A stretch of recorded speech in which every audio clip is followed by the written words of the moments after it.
The camera zooms in on a very young boy, a familiar one that the audience has seen before. He's a street rat. He's a little bit manipulative, and he's a big fan of Gav. Um, his hand is bleeding from the impromptu tattoo needle that he's been using to tattoo out the silhouette of a mechanical skeleton hand across his own. Um, it's bleeding, but he's Eisen and he's tough and he's also committed now. And he's one of those kids that if you give him a dare, he's going to go through with it. Um, it's at the end of a very small cul-de-sac that's over in the shadow or in the Philosopher's Stone district of Freeburg.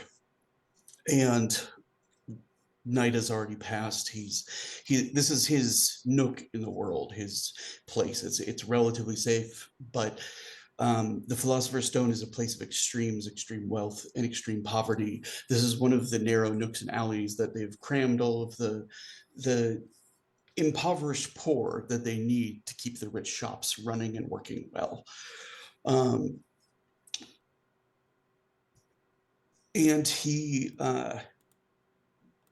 in the middle of the ring finger. He's got it through thumb, forefinger, index, and he there's shouting and the sudden sound of screams, and he kind of like he starts up. He knows well enough to like not dive into trouble, and he presses himself against a wall and kind of curls and peers around it.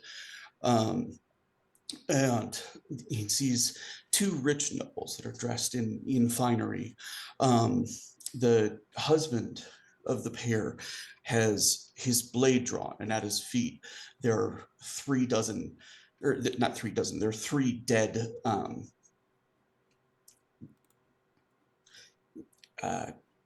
members of this, or people who live in this small alley. He watches as the husband turns and kisses his wife, and kind of his lip curls.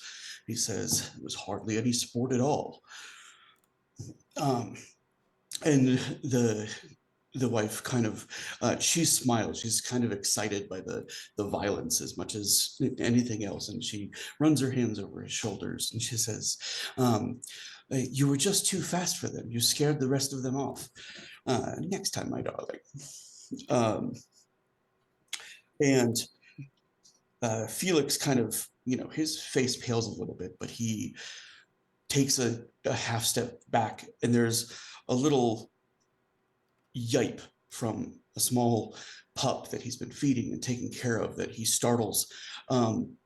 It breaks into a bark, and then the nobleman kind of his sword is back out. There's the sheen of steel being drawn as they look down the alley looking for the shadow that's often sprinting.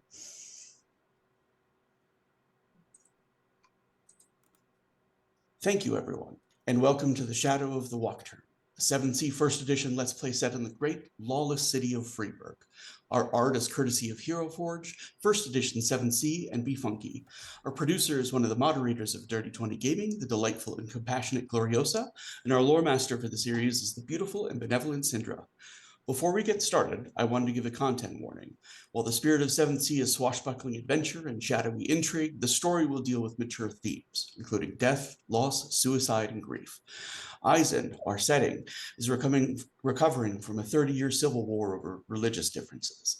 It may get dark sometimes, and there's no shame in bowing out if it's not a place your head can go at the moment. So without further ado, I'm going to have our savvy swashbucklers introduce themselves, starting with Sans. Hey y'all, my name is Sans. You also call me Sarah. I am here 3 nights a week. Probably not this week, but most of the time I am. I just write something up. Why don't I just write something up every time?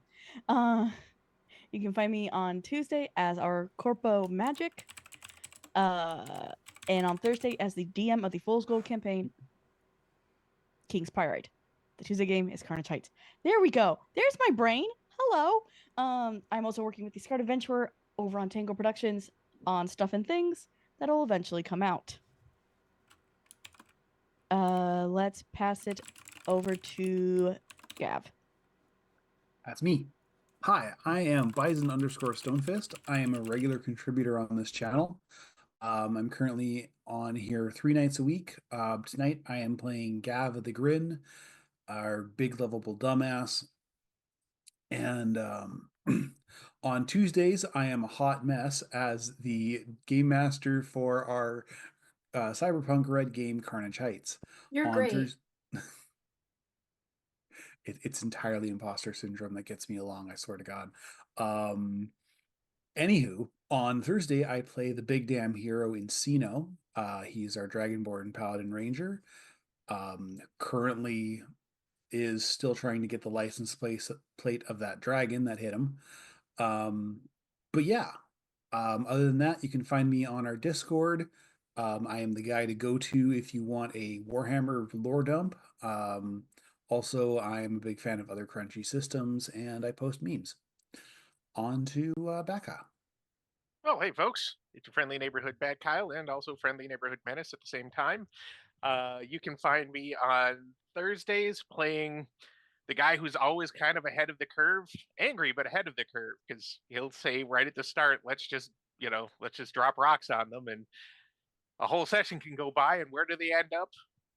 Ready to drop rocks.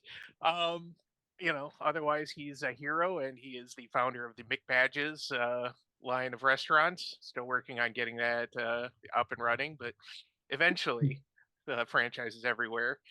You can find me here on Sundays playing Len, I Could Have Been Somebody, Costin, the Usarian who's possibly more than he seems, but that sounds like a lot of work.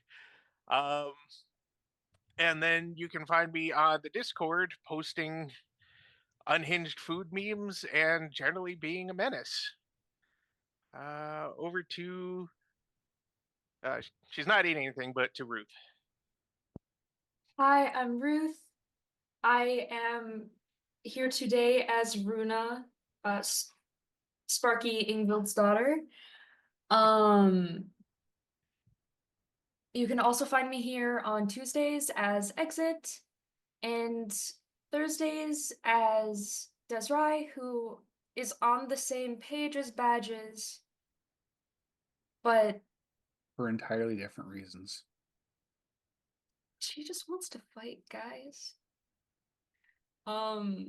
Otherwise, you can sometimes find me in our Discord, usually sending photos of my cat and dogs from work. On to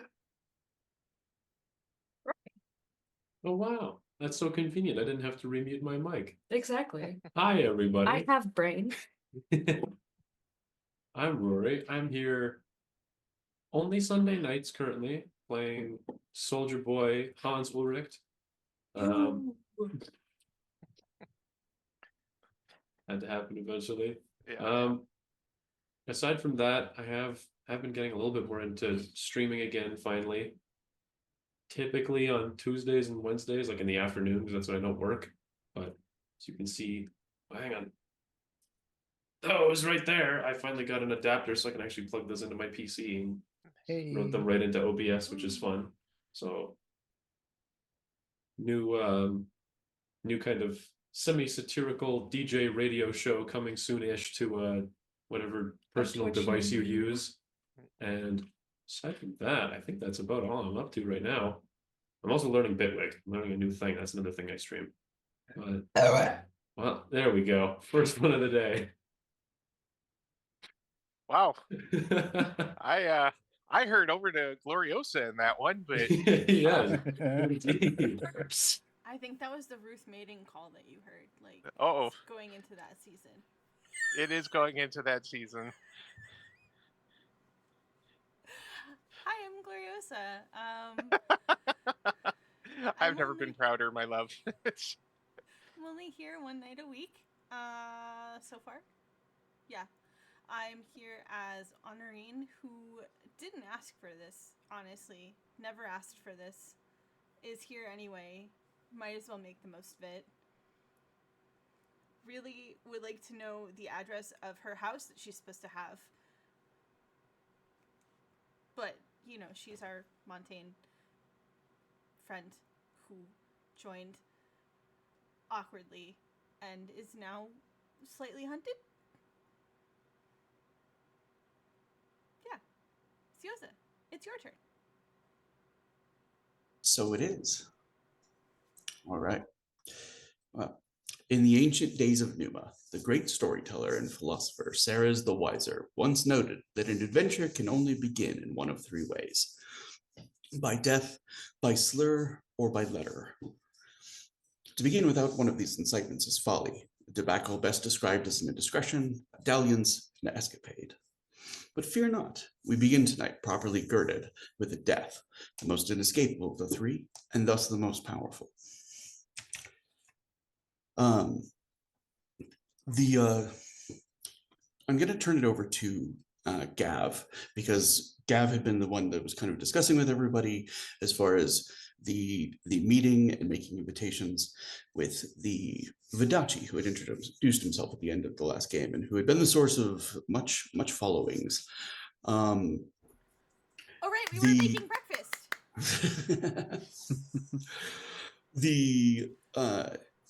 I think there have been some I think Honorine had actually like gotten a whole lot of breakfast already, and everybody was, or well, the three of you were eating. But what I want to do now is kind of give everybody a chance to, like, what are they doing in preparation to head down to the shouting square?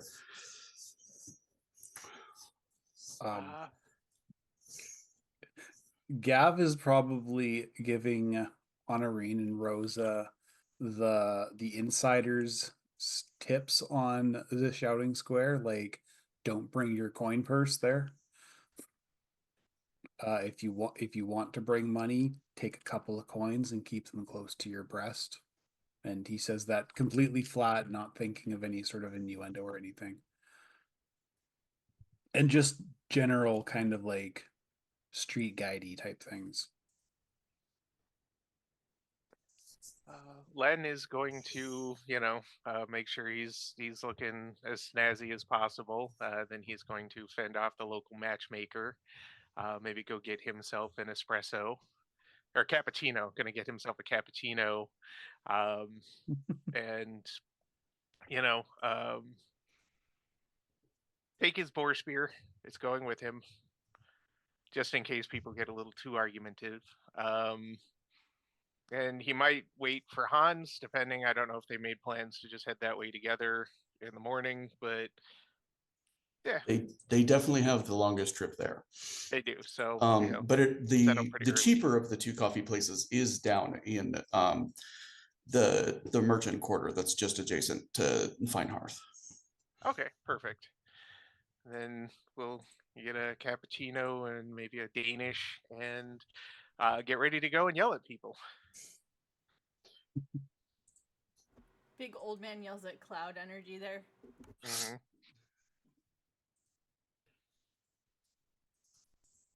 All right, so it seems like there's not really, like, there's some gathering food and stuff like that, but no attempt to like get there super early, do recon, anything like that. They're just kind of showing up as is. Yeah. Rosa would want to, but at the same time, this is far too early. If Rosen mentions it, Honorine will be happy to go with her. Runa doesn't know what's happening. It's right. just Runa stepped out at the end of Yeah. last session. Are we filling in? But she does we're live in the filling merchant's quarters. So where is the yelling square? So the screaming square is located in Fine Hearth, and which is on the map is like the pink that's at the bottom. It's actually kind of it's nearly perfectly in the middle. If you zoom in, there's like a little spot that you can see that looks like it's got like a bunch of like seats down at the bottom. That's actually where the screaming square is. So like Okay. literally right under Fine Hearth. Yeah. Like here. Oh, Yep. yeah, right by the Yep. wall. Okay.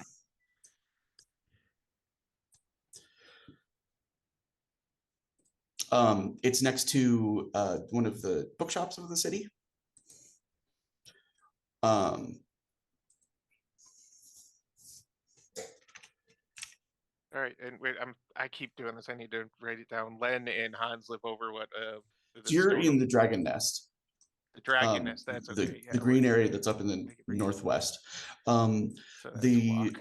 the two coffee shops that are in the city for the person with the unfortunate espresso habit is over in the Stone of the Philosopher and Carrick Quartal, the Merchant's Quarter. Well, I maybe mean- we won't get a cappuccino then. Maybe we'll get a cappuccino after yelling. I mean, we could go pick up Runa and then and get coffee that way. Okay, Yeah, yeah, we could do that. We could gather everybody up from the playground, since I think everybody else is going to be right around that area. Yeah, it's also the area that is like right across from Upman's shop, where there's like still milk out on the front porch. It's but Len has been a little bit busy with everything that he gets up to, and not to mention he lives completely across the city to be visiting all the time. But it seems that Mr. Upman has made himself a number of cat friends who are like waiting outside the front door. Yeah. Like fully like 6 or 7 of them are like sitting there, and you see him kind of like open the door and like set down, like now like it's up to like 3 little bowls of milk that they move in and start to Protect drink this from. man. Yeah. Yep. And the same kind of like sassy waitress is there, the one who thumbed her nose at Arthur for calling her out about not having the drink when she'd already put it in front of him. She's busily moving through what looks like twice as many tables as one person should have to deal with by themselves. So she's quick, she's curt, not the most polite, you know what I'm saying, but very efficient at what she's doing. Well, then we'll get one to go. Gather the or squad. maybe 2. Gather the squad, and then let's go yell at people.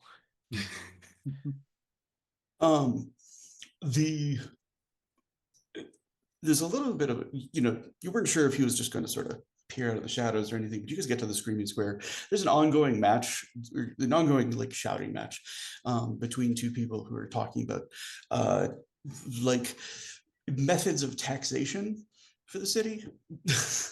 Like they're older people, and like one of them is very much like, the system must support itself. Like every quarter will have the protection and what that's due by virtue of its like economic value to the city, and then another one is like, that's dumb. You're stupid and your idea is stupid. Yeah, I feel like, bad and for he's you. using like Fine Hearth as an example of like, this is one of the poorest districts. It needs the most attention from guards, and it gets some of the least. It's only a matter of time before it becomes a haven of crime, like the riverfront is. And it's getting heated. There's something about the square that like no Twitter argument can go without turning into a flame war. And while there's at least the sort of like quality of like that, people are like listening and whatnot, there's a lot of rhetorical showmanship. Like there is definitely there are people who have learned to speak to the masses by practicing here, and while they might not be winning the logical argument, some of them are pretty good at winning the emotional one. So it's fairly interesting, and there doesn't seem to need to be like, you need to be extremely well educated or well spoken. You just need to be persuasive. You guys are there for like a few minutes, enough that you would kind of expect whatever network of spies the Mondavi is using to have shown himself. I want to flash back to something because I know Gav didn't bring it up. Did he choose not to bring it up, or is it just something that we didn't have time for? Because the Mondavi had specifically mentioned you should ask her what a hand is. I think I had just flat out forgot. Okay. While having a bit of time, you can bring it up. There was, or not. If Gab forgot, if Gab forgot, that's fine too. Mask lady, what is hand to Mondavi? Rosa would probably know this, but player does not. Oh, so yeah. So the hand is sort of an institution in Vidachi. Every prince has, they call it a hand, but everybody knows that most of them employ multiple hands. The hand is their chief enforcer, their chief assassin, their chief interrogator. If it's dark and dirty and needs to be done, the hand does it. They are generally not people to be trifled with. They have an enormous amount of power, and they can make nobles disappear if need be. So She relays that to Gav. Yeah, that's what Ettore said he was. Because player doesn't remember.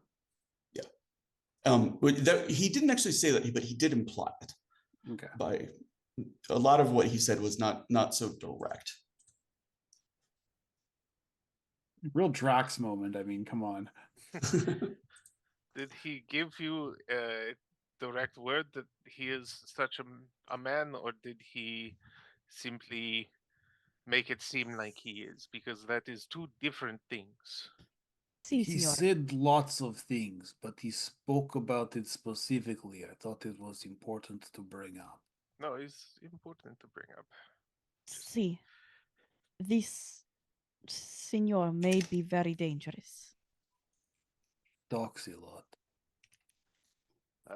You will have to remember, however, that we are also very dangerous.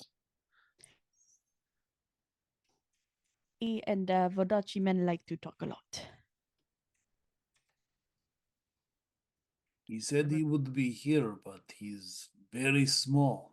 So to Gav, most people are very small. Just yeah, and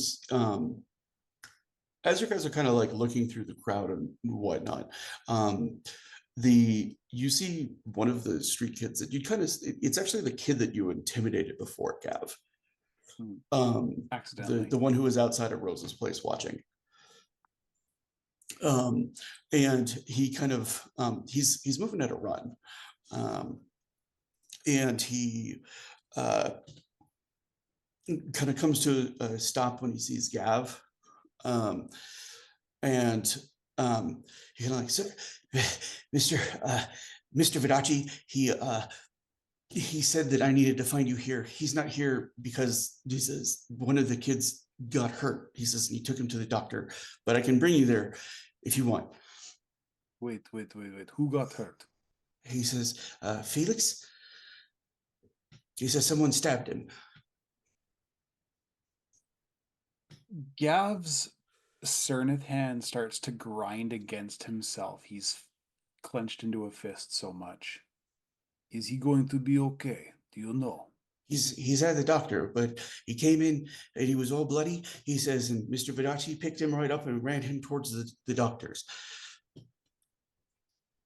May have underestimated Mr. Vidachi. Thank you very much. He starts to like lead the way through the crowd, you know, like he's moving fast, like there's a sense of urgency. But he's not like you don't get the sense he's trying to like lure you into something. Does that make sense? He's just a little bit panicked. Little feet move fast. Yeah, and he also has the advantage of that, like, you know, moving through crowds of people. He's small and he's used to like darting around people, but then he keeps remembering he's leading somebody, and so he kind of stops and like jumps and waves his hand, you know, once he sees that he has everybody. He actually leads you. So there's like two main bridges that lead across the Fine Hearth. Well, there's three total, but two of them are particularly noteworthy because they're called the Hour Bridge and the Minute Bridge. And the guards actually change rotations on that basis. The guards of the Hour Bridge change every hour, and the guards of the Minute Bridge change every minute.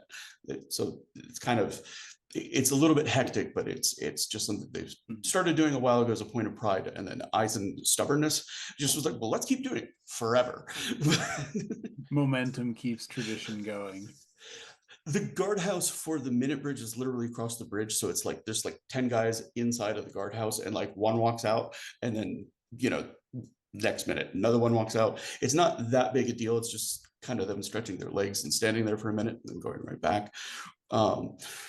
But he dives across the Hour Bridge and into Steinhold itself, which is the oldest and like probably the most secure district in the entire city. It's the only one with like very old walls that predate all of the recent building, as this used to be a fortress.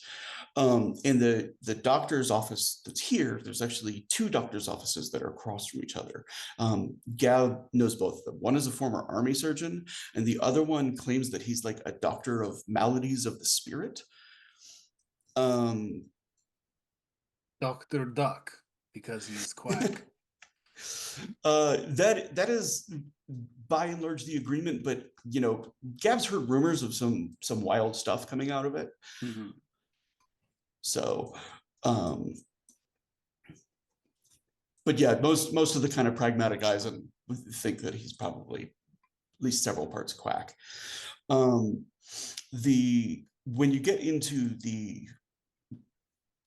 he leads into the army surgeon's office, and you can see that he's a very old Eisen, veteran of the 30 Years' War. The area that he works in actually has like a stone floor that's like a single cut piece.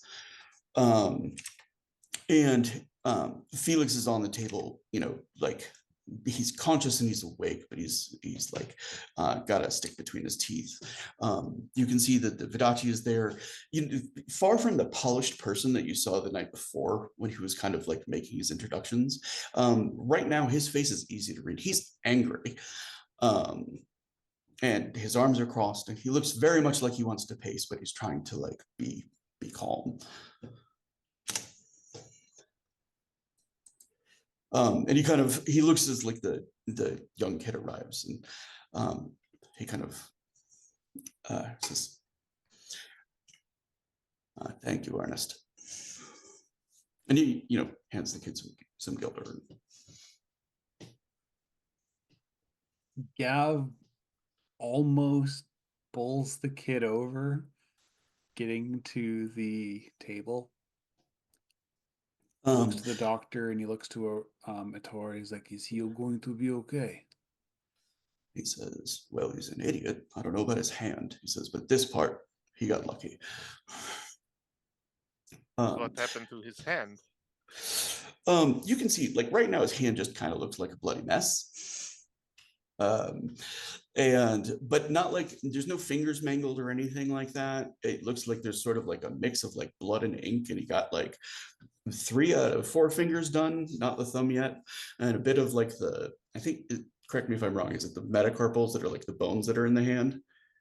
Mm-hmm. Yeah, so he's got those done, and it looks like you can see like what he'd been doing. He was like tattooing a version of Gab's hand on the back of his arm. You, young friend, are more likely to lose hand than to have a nice tattoo going about it this way. And like the doctor, like, "You do not take that stick out, young man." I don't have another one. This is the only one I have. But you can see Felix is actually on his side. Not only was Felix stabbed, but Felix was stabbed in the back. Fix him. Coward did this. Yes, we will. I think we will need to wait until he can take stick out of mouth. But then we will find out, and violence will likely ensue. It was like whoever did this. Ettore, the Mondavi, he says, regardless of what other arrangements we might come to, he says, you can count on my blade when it comes time for that. He says, Where did you Vidachi, find children him? are sacrosanct. He says, no one would harm them. Where did you find him? He says, he came to me. He says, I was at the bookshop. He says, expecting our meeting. He says, and he staggered in through the door, says, bloody footprints behind him. I will look into this. You said, point me to the bookshop, if you would. I'm still a bit new to Um, the city, but It was the bookshop that you guys like met at this the Screaming Square and the bookshop are like in one spot. oh, okay. So Yeah, Len's going to go put some of his skills to use that he wasn't sure he would get to use in the city. okay. So Len is leaving. Who else is staying? Rose is staying, but she was looking to the others. Someone should go with him. No one go alone. We are It's better true. together than apart. I will go accompany them. Grazie. But also do a little bit of investigating of my own. Grazie, Hans. So Just kind of- everyone sort of went with, like no one else was left in the shouting square, right? No, Okay. did you stay in the Shouting Square? No, Oh, okay. not by myself. Okay, so yeah, like so everybody's at the doctor's office, and it's just Len and Hans that are leaving right now to look So- and see if they can get anything more. It's a very dire situation here, and like everyone's got very solemn faces and stuff. And so does Honorine. But you know, the Montaigne are appreciators of beauty. And the guy that they've met there is a very beautiful man, and she is sidelong appreciating it. Just while she waits. Yeah, and at the moment he seems like very kind of caught up in his feelings. Does that make sense? Like those feelings are anger, you know what I'm saying? But he clearly feels it very strongly.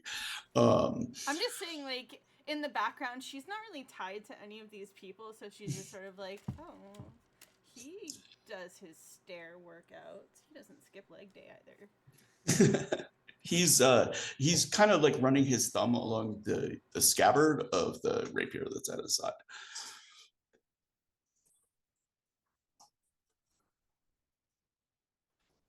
Um,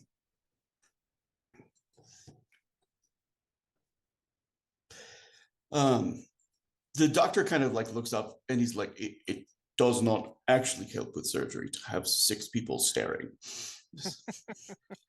He turns around. He says, there is a waiting area. He says, right outside. He says, you are welcome to wait there. I promise. The boy is going to survive. Nothing critical was pierced.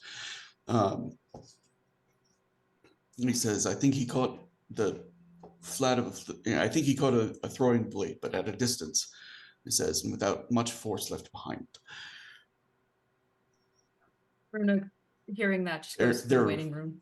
Yeah, and Felix kind of something clearly snarky about how much force was behind the throwing knife. Of course. Gav is very reluctant to leave. Gav Um, went to the square, right? Or no, wait. No. It was Len and Jens. Hans are Never good. mind. And Hans. In Sorry. the doctor kind of like pauses and he kind of sees like the way Felix looks at Gav as Gav starts to turn to go, and he looks up and he says, you can stay. Danke, Herr Doctor. And he just sort of hunkers down out of the way. Yeah. Rosa follows Runa and leaves. Yeah, so it's honoring Bruna and Rosa with the very attractive Adachi man. I'm in danger. So you said you would lend your blade to whoever needed blading. Is It it says special whoever to attacked a you? child. Bruna slowly looks at Rosa, kind of makes a face like a, oh, she's trying. Yeah, the She's I mean, literally she's just not- trying to make conversation, you guys. Jesus Christ. and it's the I mean, she's shooting her shot. Like, I'm not gonna interrupt here. He says, in Vidachi, if you laid a hand or blade upon a child, he says, you would not walk down a street without men challenging to a duel.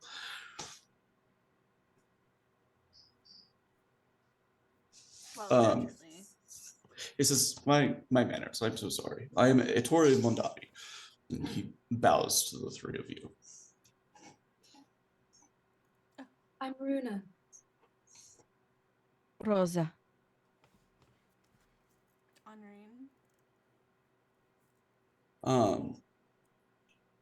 Barely manages not to hold out her hand for a kiss, like by habit. Oh no, if honoring does, Rosa just puts it down gently. We can say like she kind of starts to, but because it's habit, right? She kind of starts to, and then like Rosa is just like with like the elder sibling hand. It's the And, Seinfeld hand. Ettore Yes. just Yeah. Ettore just smiles at it. Says, "Well, I was looking forward to this meeting under other circumstances. Understandably so. Yes, my intent," he says, "was to see if there was a partnership that could be established between myself and your troupe. You operate out of a playhouse. I'm not quite sure what you call yourself." That's just our meeting point, really. We are a council for feedback. He says, "One with many interesting adventures already." Oh, really? Staring at like Rosa and Runa, like, what have you Yeah, gotten into? And it's a looking over. I mean, we do not choose. We are chosen by fate, no? We are all at the mercy of the Creator. I want to switch focus over to like Len and Hans for the moment. What is the strategy? Well, Len is one of the things he's good at is actually tracking. Especially he's got keen senses. So his thought is to get to the bookshop, find the bloody footprint, since it was mentioned that the kid was bleeding pretty heavily, and leaving bloody footprints, and follow them back and try and track back to where the attack might have happened. Maybe stopping to ask people who seem like they've been there for a while if they've noticed a bleeding child going past, and then possibly to vaguely threaten them for doing nothing about it. But we'll see. We'll cross that bridge when we get to it. You're muted. Go ahead and give me a wits and tracking roll. Wits and tracking. So that's for keep. Oh, plus, do I get the 2 for keen senses? You do. Okay, You absolutely do. 6. Keep. Give me good rolls. 56. Whoa. You get the GPS location. Straight up sonar. There was a time where like you had enough command of your magic to kind of partially transform yourself without fully becoming an animal. You know what I'm saying? And maybe it's that you're getting some of that magic back, or maybe it's just the long memories of kind of like the scent of blood and everything, the ability of an animal to just sense out of so many particulates. Maybe it's just that like many of the streets are narrow and it's fairly easy to like find.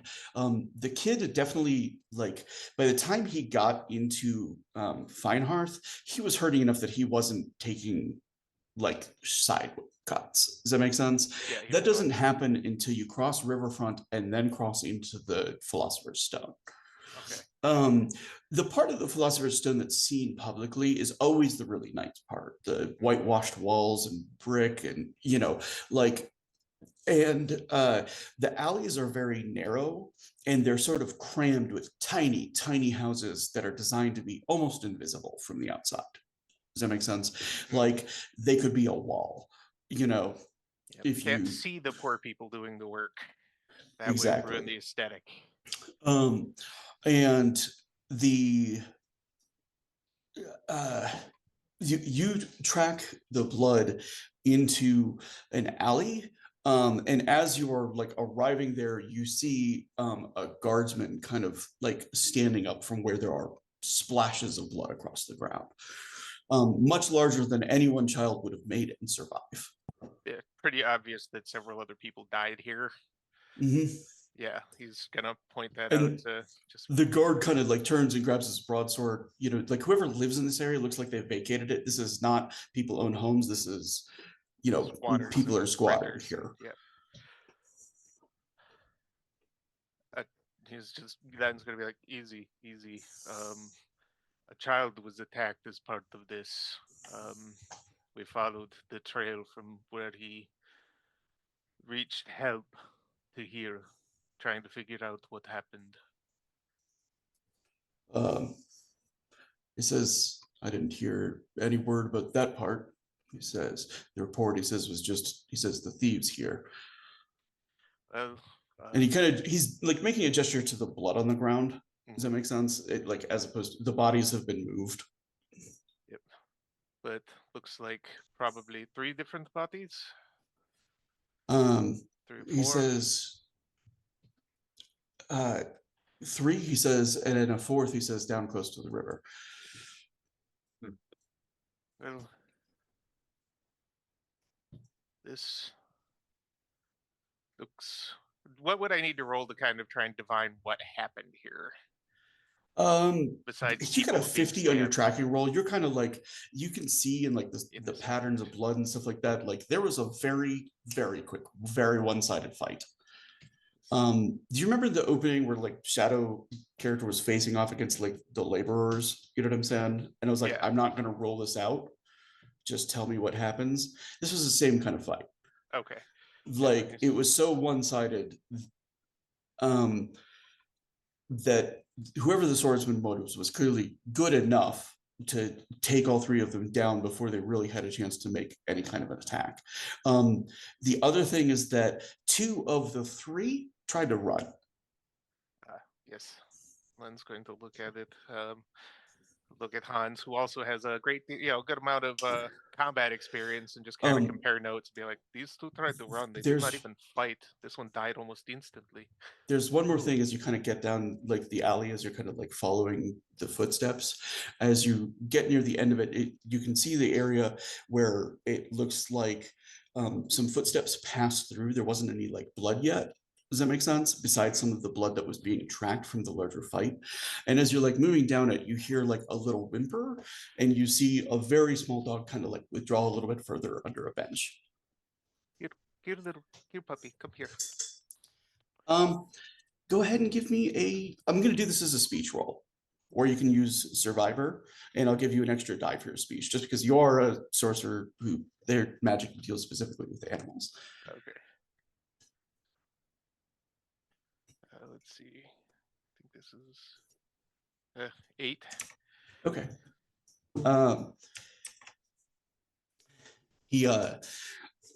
It is very nervous and frightened. It looks like there's some blood on its paws, like from maybe like where it was, but it doesn't look like its own. Okay. Does that make sense? Yeah. It's muddy, it's caked, it's a free bird, stray. He's going to take a cloth out and a little bit of jerky, because a man like him always has some food on him. Lure the puppy out, gather it up. With the jerky, I'm gonna push it up enough that you can kind of get it over a 10. Okay. And that'll be enough for it to kind of like, you have to set it down the first time, you know what I'm saying? Once it can tell it's food, it eats it up. It's thin enough that it looks like it's been like barely fed, like enough to get by over the past however long. It's got a tiny little collar with a little like leather tag on it. There's no writing on the tag. Instead, there's an image of like a carved, like leather carved, like somebody didn't really know what they were doing, but they carved a little mechanical hand into it. Yes, this is you're coming with us. Don't worry, it's okay. And so he's just gonna be huge, Nervously dude tries to holding a lick at your dog. chin. Yes, yes. Your breath is so bad. We have to do something about that. But that's not your fault. We will solve that. But then he'll just go back to kind of examining this scene, and he's like, "Yes, whoever came down here was not some just random poor person or random dog. This was a expert with a blade. This was Killed quickly. He killed very efficient work. mercilessly. Yes. But I think he did not want anyone to know that he had done so. I can't think of any other reason he would throw a knife at a fleeing child. Um, Exactly. um, Exactly, puppy. Burp indeed. That was good jerky. the guard kind of like, hey, we know who the swordsman was. Oh, who was He it? says he's the one who made the report. Thieves here tried to rob him. Says he defended himself. He says, I didn't hear anything about a child or throwing knife. Yes, I can't imagine why you would not hear that from this man. Who is it? He gets at his notes and kind of starts going through it. He's like, noise complaint. You haven't been in Freeburg long, but like there are clearly very different rules up here in like the Philosopher's Stone. Like things that would never ever even like make it to like getting to a guard's attention are clearly the bread and butter of what they deal with. Of course, this is where the money is. This is where they will bend over backwards for rich people. Pretty much. Let's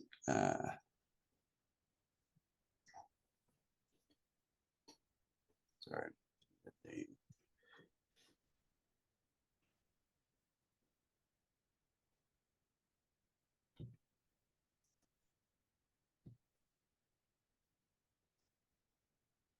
Sorry, give me just a second. Chatter amongst yourselves. Good thing Gav's not here. Yep. There'd already be a guardman in a chokehold. What is his name? Give me a name. It's in my notes. I can't read. This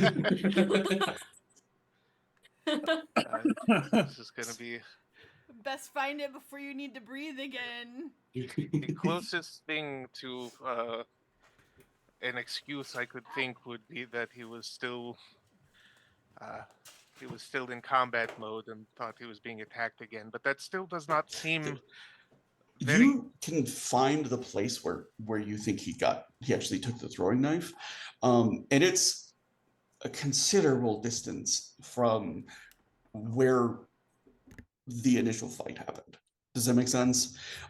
You're fairly sure that it was like a shot in the middle of a chase, and it was made just before he probably lost Felix completely. Yes, then I cannot countenance this unless he. The only thing I think is he wanted no witnesses to what was obviously a butchery. Possibly these men did jump out intending to rob him, but the two of them were running. Their backs were to him and they were fleeing and they were still cut down, and then he chased and knifed a child. Oh my god. Yeah, you can see the guard is like, he's really conflicted. Does that make sense? It doesn't take much to read like that. He doesn't particularly disbelieve you. It's just that he doesn't really know what to do with that. Does that make sense? Yeah. You have no responsibilities here, Garden, except give us the name, and we will never tell him that you are the one we got it from. He says, it's not them I'm concerned about. He says, it's the captain. Well, don't worry about that. I happen to be in league with the captain to root out a few of these particularly distasteful troublemakers. He says, you mean, he says, the Vasily? Oh no, shit, what was his name? That's him. Was that his name? That's I keep forgetting. Yep. God damn, I have to write this down. Okay. Real quick, how do you spell his name? B-A-R-P. Bap. The of course I have to look up everything right now. Vasily. I thought I put up I don't know if I actually got Vasily. his. If nothing else, we worked recently with him to protect Cardinal Siosa, so we should have a little cachet with him. He says he's a good man. He says, or sorry, Vasya, not Vasily, Vasya. right. Putting up his picture real quick.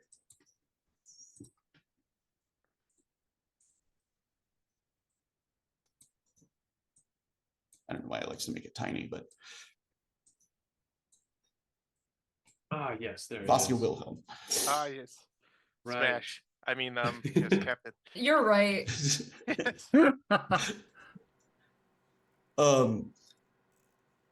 He says the Frankens, as he kind of like looks through his notebooks. He says Hanzikara. He says they're nobles. He says they live in this area. Why the hell would they be back in this area if they are nobles? This is not an area nobles ever willingly go. They have people come out of here for them. You're not wrong. He said that they were out late for a stroll. He says, look, he kind of leans in. He's like, I don't disagree with your account of events. Look, I know you can't do anything about this. I am not expecting you to. This sort of thing might need to be handled through other channels. Those channels are to himself and kind of to Hans. Those channels are Gav. But no, that is what we needed. And if you would let the captain know quietly that Hans and Len were around and kind of what we know happened. Don't expect anything to be done, but it might help later to set a pattern. He says, maybe. He says that. How about this? He says, you can find me at the guardhouse.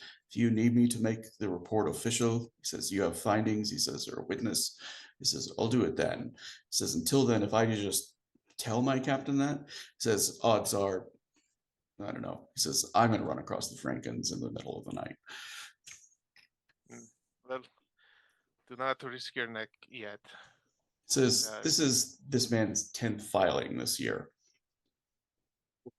That is a suspicious number of robbery attempts. He's a magnet, he says, for the criminals of the area, apparently.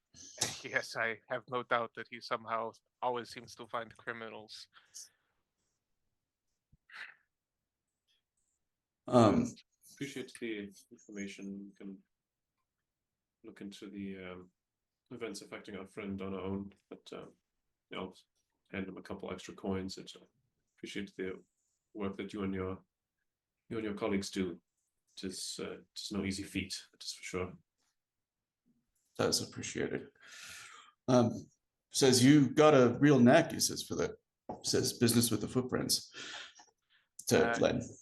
Yes, well, tracking people is not so different from tracking bears, wolves, that sort of thing. They are usually hunted out of necessity, though, not because they decided a child saw too much. You can bobble the puppy and look at Hans. He's like, do you have any other questions, or should we get back? I think at this point we should probably make ourselves scarce and reconvene with the others. Yeah. On the way back, Len is going to insist they stop somewhere to get some water and maybe some towels or something. You're going to clean up the puppy as best he can, get some more, maybe stop at a butcher, get something a little fresher. This dog is getting coddled on the way back.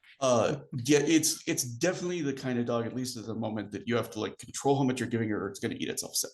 Yeah. It's and once you get some of like the mud off of it, it looks like it's like a mix of like border collie and something else. So it ends up having kind of like a splotchy calico, white and black and gold appearance. I have only had this dog for 30 minutes, but if anything should happen to it, I will kill everyone in this city and then the next city. Just putting that out there. And then, then we're going back. He And just says that possibly and then fending off the ladies with a stick, because a dangerously beautiful man and a handsome soldier wandering around with a obviously cuddled puppy, that just seems like a dangerous mix. Yeah. As soon as you guys get back, Runa is like holding out her arms for the puppy. Go ahead and give me. I will let you take your pick of resolve, panache, or wits for an animal handling roll. Anybody who wants to handle it while it's in its current state, it has to get a 10 or higher. It's jumpy. I can use resolve. Yeah. Okay.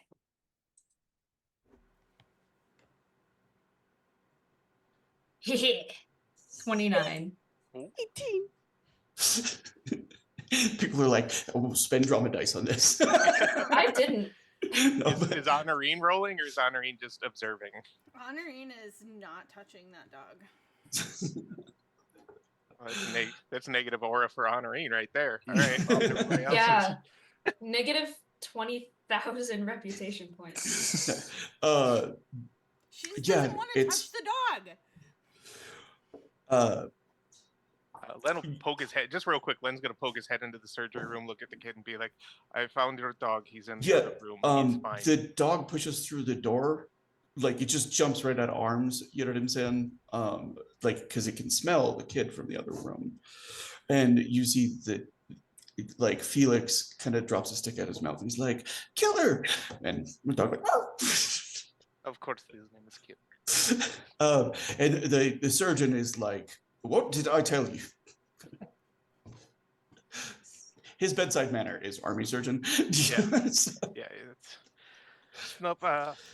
They'll wrangle the dog if needed, but it seemed like the dog was just kind of the lift that the kid needed, and then Ben's gonna be like, "Gav, come out here, please."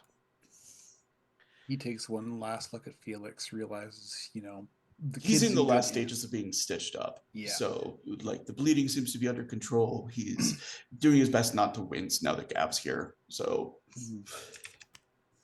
You're doing a very good job, Felix. You are very brave.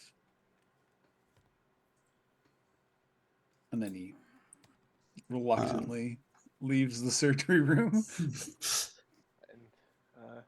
since Hans isn't here, Len will. Yeah, Hans is now cooing over the dog too. It's his turn. Len's going to be like, "Well, we found where the boy was stabbed. It was in the Steinderweisen, Stone of the Philosopher. It looks like the kid was hiding out just with the dog in an alley. Nobility. It was nobility who stabbed him. It was nobility who killed 3 other people, claiming that they tried to rob him, although 2 of them were trying to flee when he stabbed them in the back. It is quite obvious that the boy was harmless and was the knife was not thrown because he thought he was being attacked. The knife was thrown when he could tell that there was a child running away from him, and just before he lost the child. The guard is reluctant to get involved because, of course, in these... There goes my accent again. I don't even know where I was going with it at that point, but it was because nobility, of course, has a lot of power, especially in that quarter. It was not a location that you would think to find a noble couple out for a walk. Less power when deceased. Yes. Yes, and Ettore says, "Did you get a name?"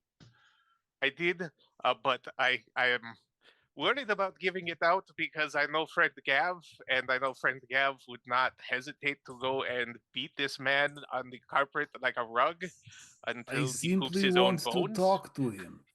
I'm going to Yeah, okay. talk to him. Gav, you talk with your fists, and I respect this about you.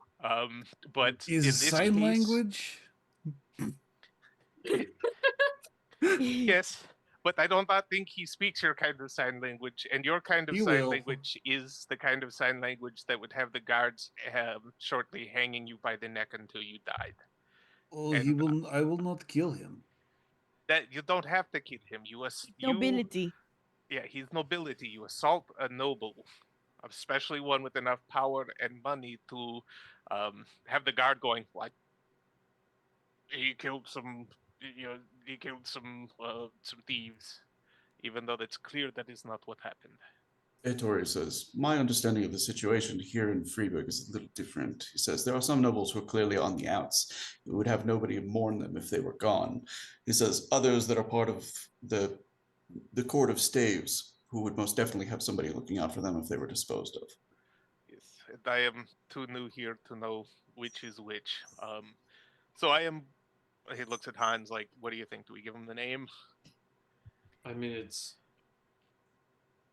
we have so many things to work on. Let's save the talking to these people for a slightly less chaotic time. I think we should worry about our I am not saying. visitor as well as worry about Felix for the moment. I am saying let us get information first. Yeah. And if it is equal, we can trade. Know the monster, then kill it. Exactly. If I give you these names, Gav, I need you to promise me that you're not going to do anything until we have a plan in place for them. You're not just going to go show up when he's out and about. And I say this also because he is a very good swordsman. He killed these people quickly I want before they him could to fight back. know. I want him to know what it feels like. And he will. I promise you that. But you cannot just go over and punch him until he stops moving. Sometimes you have to wait. Exactly. So He's not. You can tell he's saying these things like almost like he's reminding himself Yep. that these are lessons he's learned. Yep. Because his first response is absolutely, I'm going to, break this guy's ass over his own face. Yep. Twist him like a Bavarian pretzel.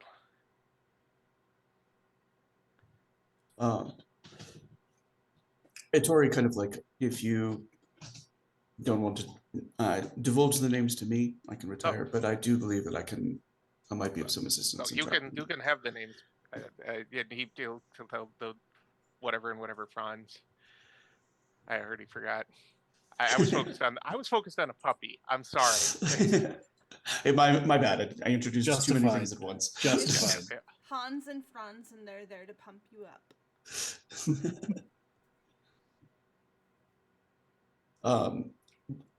Hans and Kara Franken. Hans and Kara he Franken. he listens to the name. He says that is more problematic. Well, yes, I would think so. They apparently had 10 similar reports recently, or at least in the last year, where they just happened to be attacked by thieves who happened to be poor people that no one would miss. Says one of the systems, my name for it, he says, here in the city is the five courts. He says, because I'm a Vidachi and I naturally think of things as connected to fate. He says the court of staves, he says, is all those who fancy themselves as nobles, whether they have an actual right to that claim or not. They do look out for one another. There are certainly those who have been boxed out of that group, others that would like to be in it. Many of them are looking to acquire the influence to see the new Iron Princess installed, one that can formalize their own power and titles. For whatever reason, Hans and Kara have a lot of money and influence within that group. Well, then we must find the source of their money and influence and see what we can do to carve it away from them.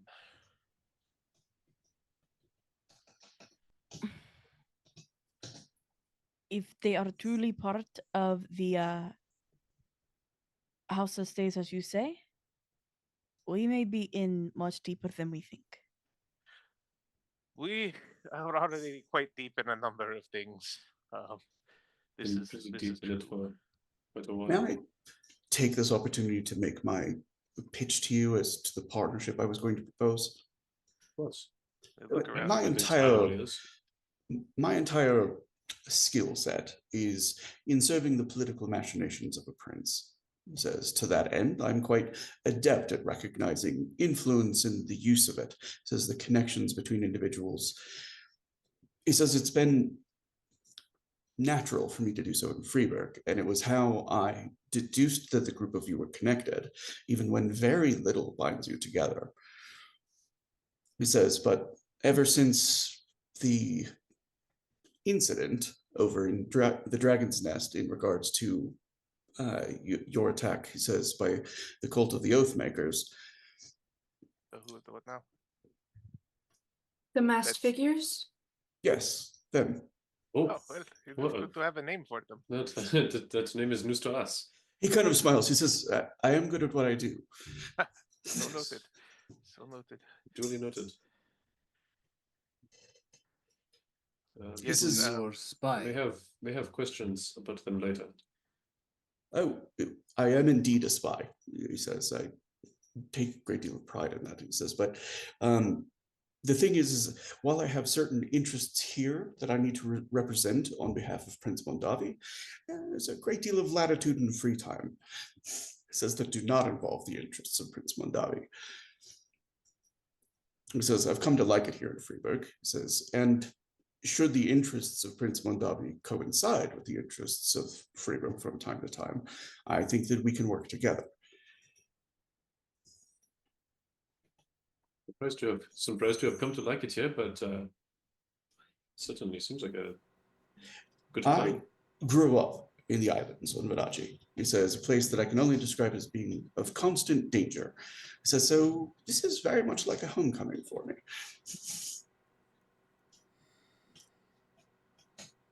Does have some of its own unique charms, I suppose.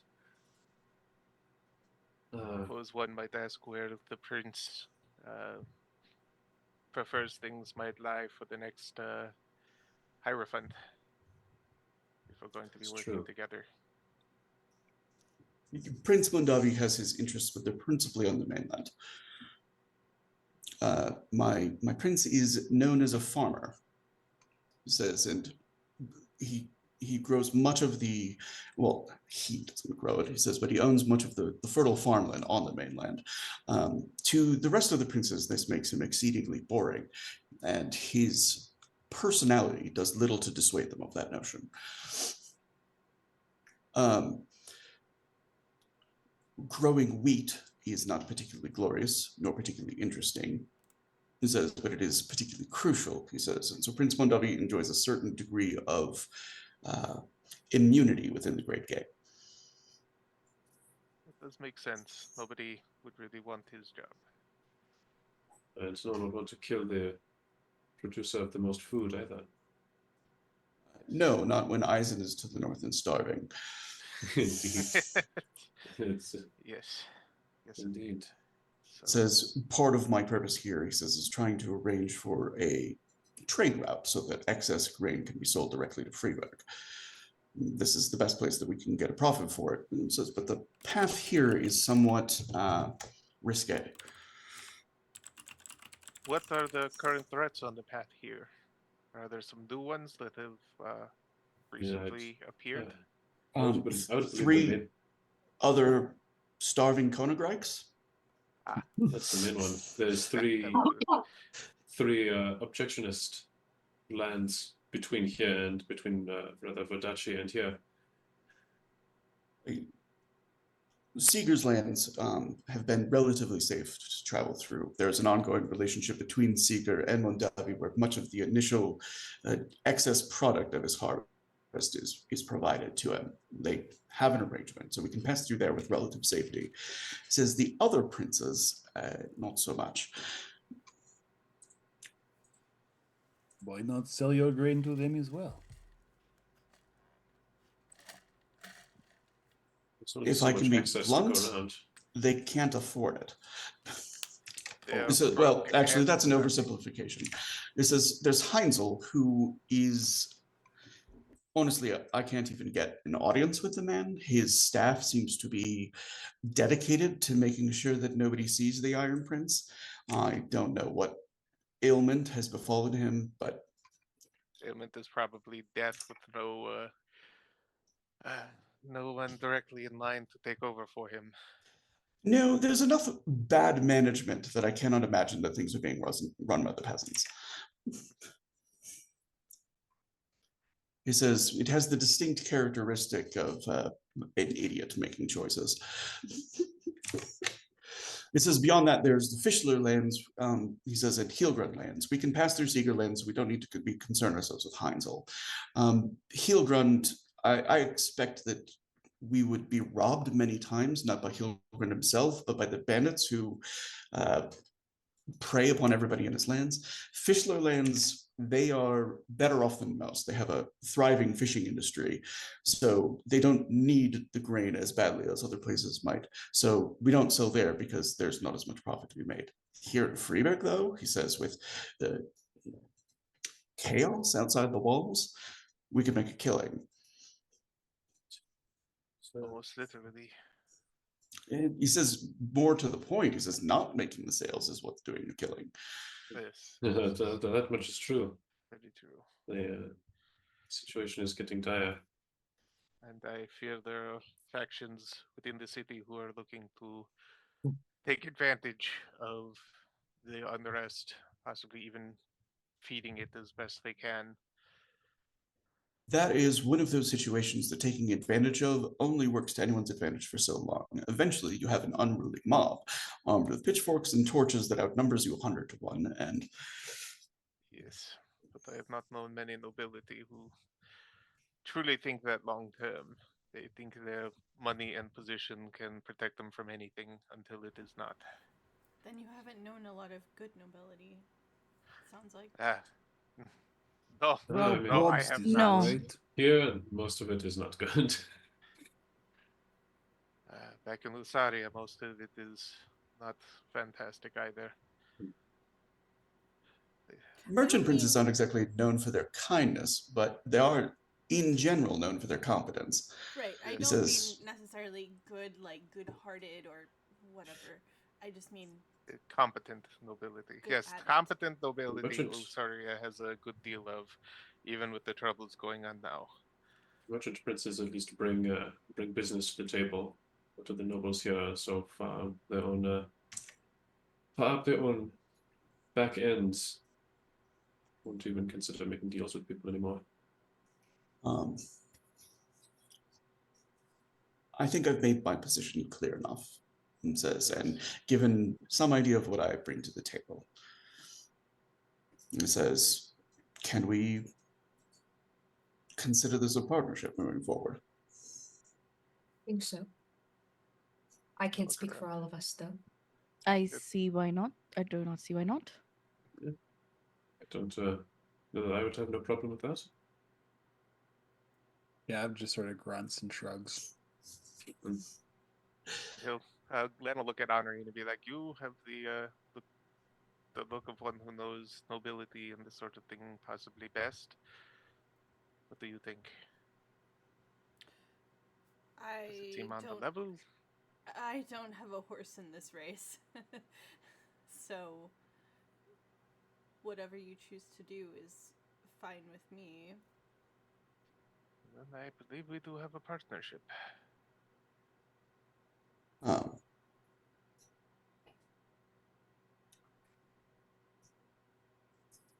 The door opens up, and you see the surgeon kind of gestures, says, "You can have visitors now." And the pup is already squirming. Make sure he gets his puppy. And then just ask him, did you see the fight? Was he actually going to be robbed? Were they actually going to be robbed, or did he just kill them for fun? Yeah, Felix kind of like he's thoughtful. He says, "I didn't see that part." He says, "But I saw the end of it." He says, "Where he was standing over them." He says, he said something about that it was over too quickly. It was hardly sport. I will show him sport. Felix kind of smiles. He's like, "Does that mean we're a gang now?" I will keep you safe. He says, "Yeah, because I gotta keep him safe." He points to the killer. Do you have any idea how hard he is to feed? He's always hungry. He's puppy, much like child. Yeah. Len is absolutely gonna dig out some Gilder and just be like, "Here, feed him for a little while. Come see us when you need more. Feed you too. You can't take care of a puppy when you're starving yourself." He takes it and says, "Especially if I can't work for a while." Kind of shoots a look at the doctor, like somehow it's the doctor's fault that he can't work for a while. I've met that guy.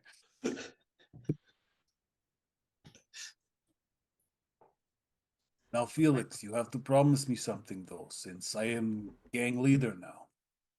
You stay away from that part of town. You see someone like that, you tell me, but you He says- do not come anywhere near them. He says, "I don't have a home outside Executioner's Row." He thinks. And for Gav, it takes a while. A little steam, some burnt hair Yeah. smell. We can hear the cogs in the brain. Yeah. Needs oil. Go to Ratcatchers, Lario and Luigi. They Their names. they will give you a job. Tell them I sent you.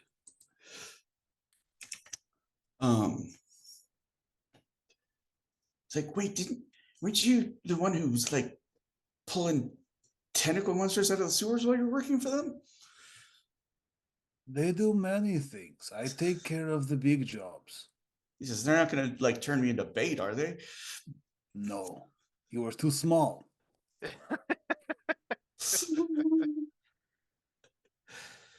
um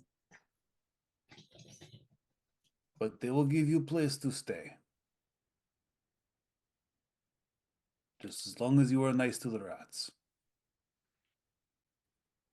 um the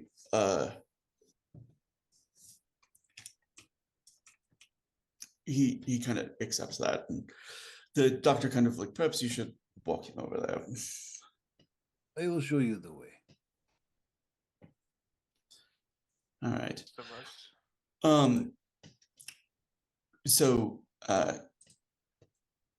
Glory asked me if there's some watering holes and stuff like that are in the area. This where you're at right now is Steinhold, which actually does have a few. There's a tavern that's fairly nearby, but it's a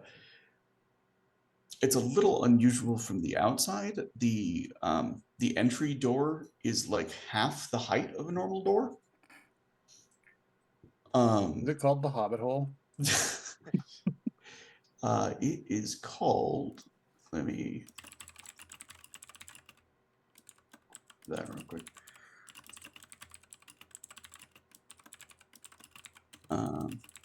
The Little Dog. Huh. That's interesting. Yeah, so I think honoring while they're getting the filthy child set up with his filthy dog. The dog, thank you very much. With his filthy dog. So I think she's going to sort of put a hand on Hans is there, right? Mm-hmm. And Yep. he's like the most respectable looking person. Hey. Anyway. Ouch. He looks like Not wrong. he's wearing what used to be military clothes, basically. So Right. I'd probably. Yeah, he's Len's wearing perfect. mercenary armor, so Runa's wearing like a corset and leather pants. yeah, not so respectable from Well, Noble's From a standpoint. noble's perspective, leather pants are probably not the. I don't know I don't think they're leather pants. Maybe It's they not might the be. I don't know. perception that she's going for. Perhaps And- another role. Rosa story twist. Rosa's straight out like there's nothing she can change about herself. Sort of little Victorian goth gear. Perhaps another time. But whatever the case, as they're all like heading out and taking care of the filthy child and the filthy dog, she's going to put her hand on Hans's arm and kind of stop him from going with them and be like, do you have a couple minutes? Do you have a little bit of time? Don't particularly think I'm doing anything. Why'd you ask? Well, I was going to see if I could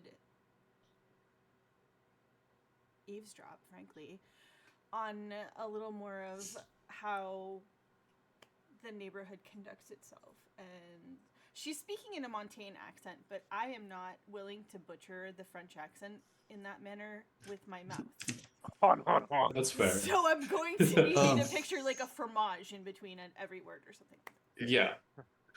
So I do want a quick kind of wits roll as you guys are looking at the little dog. The sign for the little dog is of like a small, like kind of like Pomeranian that has like a bulldog's neck in its mouth, like as in like the size of the dog in the fight kind of saying. It doesn't look like it's killing it, just like that they're in a fight and it's winning. Does that make sense? So it's just straight up wits, right? Yeah. Okay. 18. Oh, 20. Okay. Between the size of the door and the fact that like the bouncer that's outside of it is also a little person, you have the impression that like this place is very much designed for just small folk, as they're going to be called. No, not children, like little people. Little people. Yeah.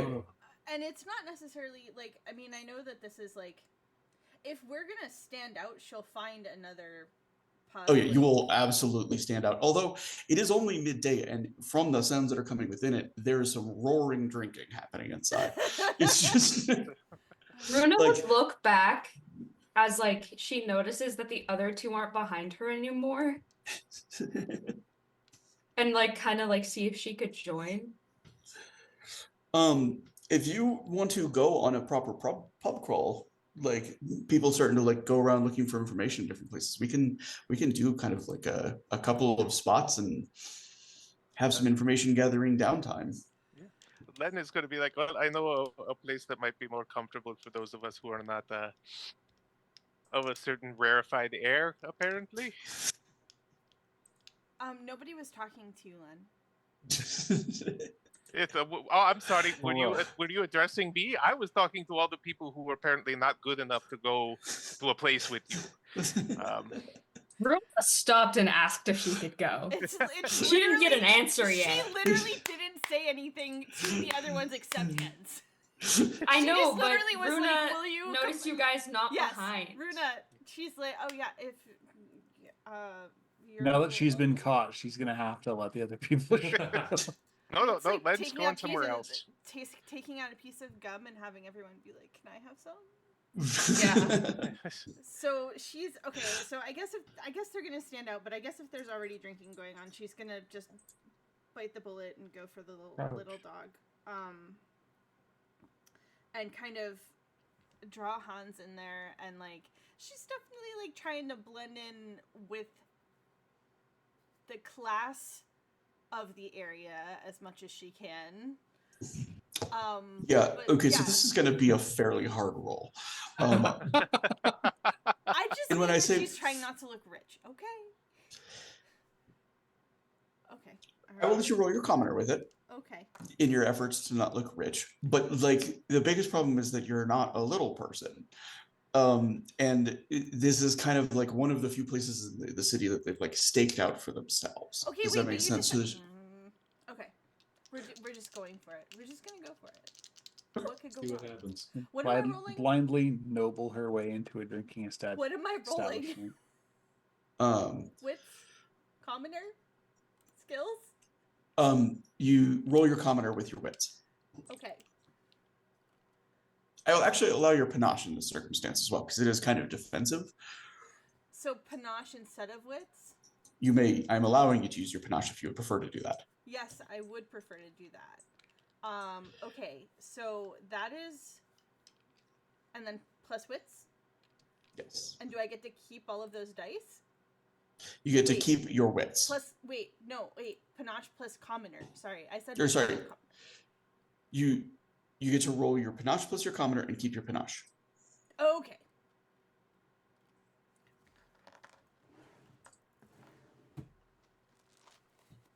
I just need one more die. Bust out the dices. I've been rolling physical dice. I don't trust these janky ass roll 20 dice. I don't trust roll 20 either, but I also don't trust my dice. I mean, Yeah, that's fair. I've had just as shit luck with my physical dice and with like the 3D sim ones Physical on dice can't on go other out. No, platforms. my physical dice all hate me, so I have to use. You've already cursed all the physical dice. We have to keep finding I new have enough types. physical dice that if I piss off a certain number of them, Immunity. This is not full. This is very empty. I need more dice, but I've been told I can't be a dice goblin yet. no laws can hold me from the dice. I have so many. I just found out that the other nerd store in town sells loose dice, so I'm like, hey. Love me some loose dice. Do you want to know what I rolled? I do. Yes. I rolled a 41. Holy Oh, cow. Yes! So, Honoree knows that there's a universal truth that, like, no matter how the difference in class or, you know, the background or like little person versus not, if you're pretty, smile enough, and sometimes show a little cleavage, you can get a drink anywhere. Runa has it out. She's in a corset top. Yeah, so that's like, Rosa. Like, y'all got this now. Peace. I'm out. after like finishing like one of the drinks, you know what I'm saying, like fast enough to like impress one or the two of the people at the bar, everything, by the way, is built to their height. Like you Runa's cannot really festin'. like She's good for downing that shit. but you know, like you're sitting at like booths that are like half the normal size, same with the stools at the bar and everything. Hans is probably the most uncomfortable here because like the ceiling is also enough that he has to like keep his head bent the whole time. However, Honoring, with your 40, that actually beats the target number that I had in mind of 25 by 15. So I will give you 4 questions that you may ask. That you know, you're gonna these people, they work all over the city. You know what I'm saying? Many of them in entertainment professions, many just in servant professions. This is the place they go to tie one off, to talk openly. And after you drink enough that we'll let her party with us. Runa's helping us to get into this. Rose is now outside just waiting for them. Rosa didn't go with Gav and Len and the puppy? No? Oh, Len didn't go with Gav. Len let Gav go do the thing. Len just, since Honorine was just like, hey, Hans, would you like to go someplace to do a thing? Len just kind of was like, hey, I know another bar over kind of by, you know, in Rose's Places area that might have some things to hear. So I'm going to go there. Okay. Rosa would go with Len. 6 foot and he is not going to try and fold himself in freaking half. He's 6 foot and big shouldered, and he is just, that door looks like a trap. Runa's 5'6", so yeah.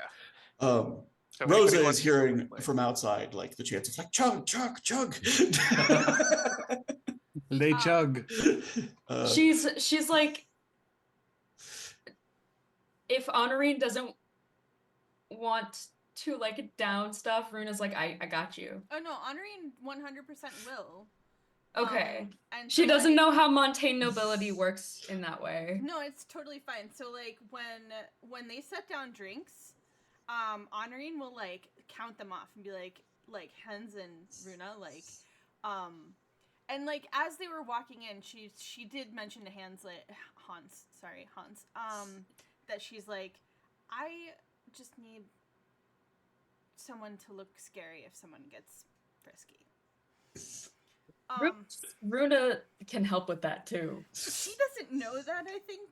I'm not she sure she knows she that. has what looks like brands all over her arms. You have a bunch of like tattoos and shit. She might just be clumsy though. I was Like, just gonna say, she's- like, so she's she's not been to stacked. prison. Anyway, so like that was just what Honorine let Hans know. And so like when they line up the drink, she's like, all right, let's go, bet. Like, and it's like 1, 2, 3, go. And is Bruno's just having really- a party. and is not worried about, like, she's got it tilted back. There's beer dripping down her chin into her cleavage, and she's not even wiping it away. Okay. So Bruna's the same. Like, she's like, yeah, let's do this. Oh yeah, and one of really committing the to the like one of to the to the whole I'm not patrons, rich thing. one of the patrons is like, I can get that for you. maybe later. Yeah, but we'll never see you again. He absolutely like waggles his eyebrows at her. Like, he would not make it back. This is to Honorine, right? Yeah, I- she's got some beer foam on her chest, Yeah. so And so she's like, okay, so tell me about these, like, rich fucks that seem to be trying to, like, bend everybody over a bear. Like, okay, I know that's very general, but, like, she's trying to be like, tell me about Hans and Flans, or whoever it was. The other Hans, not this Hans. Yeah. I don't What's know what's why up with you the rich named people them. around Yeah, here? I don't Hans know. and Carl, Okay. McStabby guys. She's like, what's up with the nobles around here? Like, what's up with that? Oh my god. okay. So give me a more particular question than like what's up with the nobles, because that's not really going to provide it. Like they're just going to bitch about like fucking nobles for like half an hour at least. Pay You more know what I'm tax. saying? Well, and she's Um, good with starting like a bitch session and like kind of guiding it toward. I'm sorry, I did not write down the names of the stabby guys that stabbed the. Filthy Hans and child. Kara Franken. So what's up with these guys that keep saying that they're getting robbed? Are they really? Do they really like? Do they just like carry their money bags on their sleeve or what? One of them is like literally they stuff their coin purses until they're jingling with every single step, and they wear it on the outside, like not even a cloak over it. He says, you're walking through areas, he says, where people are fucking starving. He says, you got your coins just within reach. Even somebody who ain't inclined to steal it is gonna give it a shot. Totally understandable, and not at all reprehensible. Looks like they want to be robbed. So like, So that they can let off some steam, kill otherwise innocent people. And one of them kind of like, oh, you don't even know the half of it. He says they do it for kicks. He says, bet. Do you know anything else? he says, he kind of like looks around and he kind of like gestures everybody. He's I'm like, gonna slide him a drink. so I'm real small, right? He says, and they're not seeing me. He says, because I'm in the shadows. He says, and I saw him. He says, they did it. He says, they did somebody in, cut his throat. He says, after he tried to rob him. He says, not 20 feet away. He says, an hour later, they were going at it in the alley. Says, nobles, her dress up over her head, pounding hams. So they do it to get off. He says, freaks, the both of them. He says, and she's just as into it as he is. Good to know. Well, I don't know. But thank you. Okay, so that's basically like two. What was that? 2 questions because we got. Okay. How many do I have? 4. Two more. Okay. So she's gonna ask about the Mondavi guy. She's gonna be like, and the guy with the pretty guy with the shiny blade. What do you know about him? Yeah, there's a bit of like, oh, he's so pretty and tall. I mean, he really is. She's totally okay. gonna like play off the Twitter pated thing too. Like, he really is. And one of the waitresses is like, I hear you, sister. Right? Um, Wonder what else he can do with this blade. she says he just seems very climbable to me. Like, you wouldn't even slip hardly an inch. He wouldn't let you. Oh, he would catch you. He's a He's catcher. got this strong arm. When did he get here? Like, how long has he been here? I think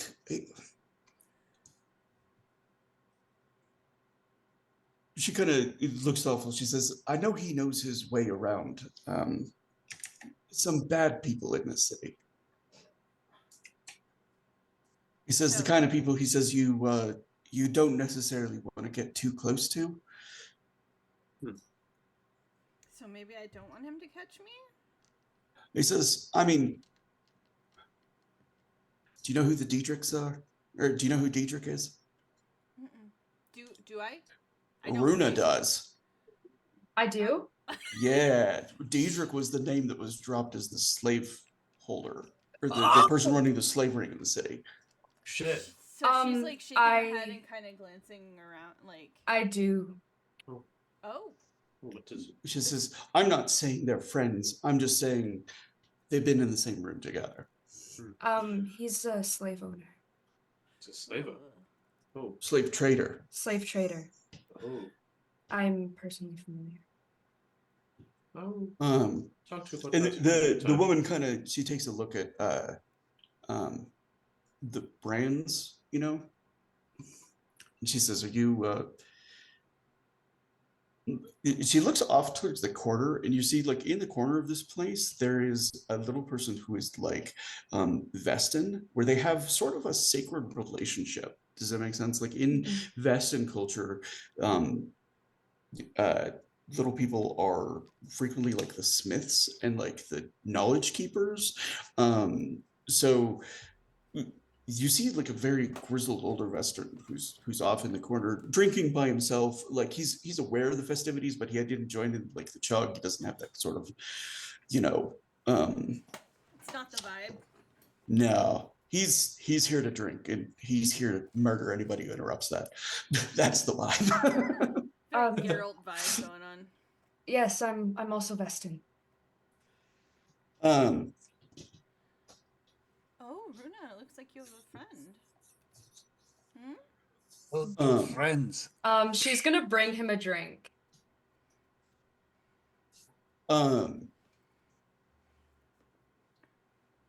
He And looks sit up, across like, at from first him. he sort of like looks like he's about to like tell her off, you know what I'm saying?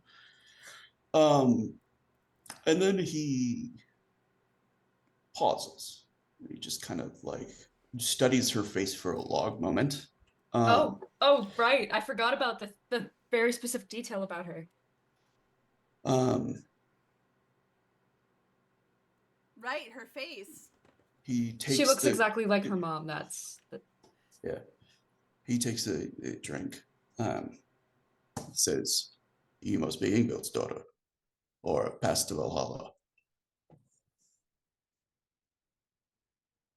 she just shakes her head. So let me pause that and get back to, I want to finish Honorene's questions since she's still got one more. Oh, I do. Oh, I thought I used them all. That's fantastic news. Shit. I thought I used them all. Okay, so we talked about like his associations, how long he's been in the city, and she's also going to ask about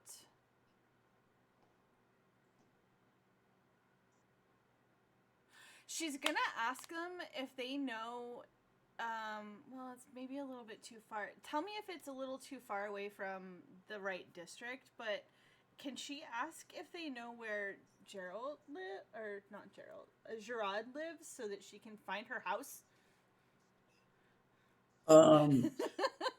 Yeah, one of them will say he's staying at the House of Stone.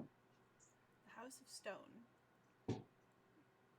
And she's gonna look at, well, I guess Runa's not any longer there, so she's gonna look at Hans and be like, in a like, do you know what that means? What I know, He, like, roughly where that is. It's over in the. You can ask them like where it is. Like, it's over in the playground. And the same woman who warned you about the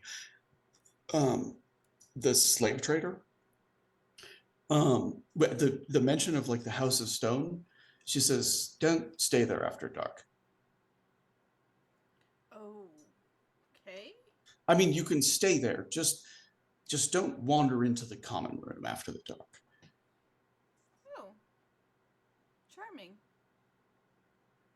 right then. Thank you. She's Thanks. also going to very generously tip the person, like not get her throat slashed tip, but like generously tip.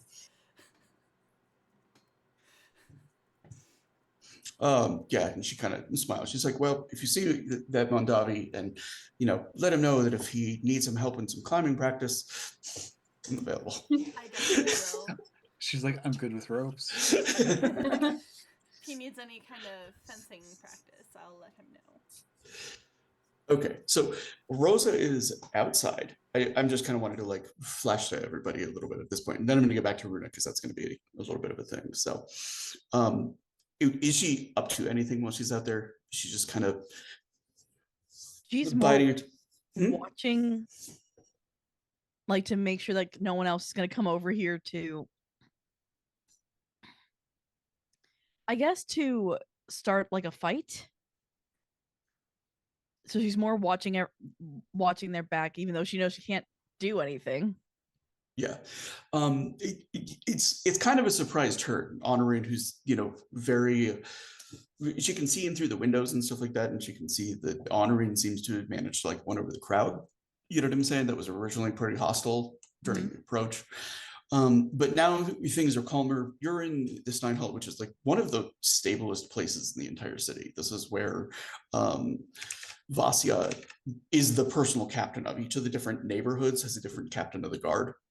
Does that make sense? And they all report to Vasya, but this is the one that he takes as his personal domain. And it's fucking clean, efficient. This is like, I think, the one area of the city that has absolutely no criminal influence in it. Oh, wait, no, it does have a small amount. But it's very discreet here. Like, if you're doing bad stuff, you're doing it behind closed doors. Yeah. So. And is there many people like actually walking around here? Yeah, I mean, this is a combination of the administrative and military district for the most part. So there are some people that are like, there's a small shopping district. There's some wealthier homes that are in this area. You also, like, as you're kind of like standing there, just like listening to the commotion and stuff like that, you hear gunfire, like the pop, pop, pop of pistols off to the west. Which, like, normally is alarming. It's definitely not very common in Freiburg.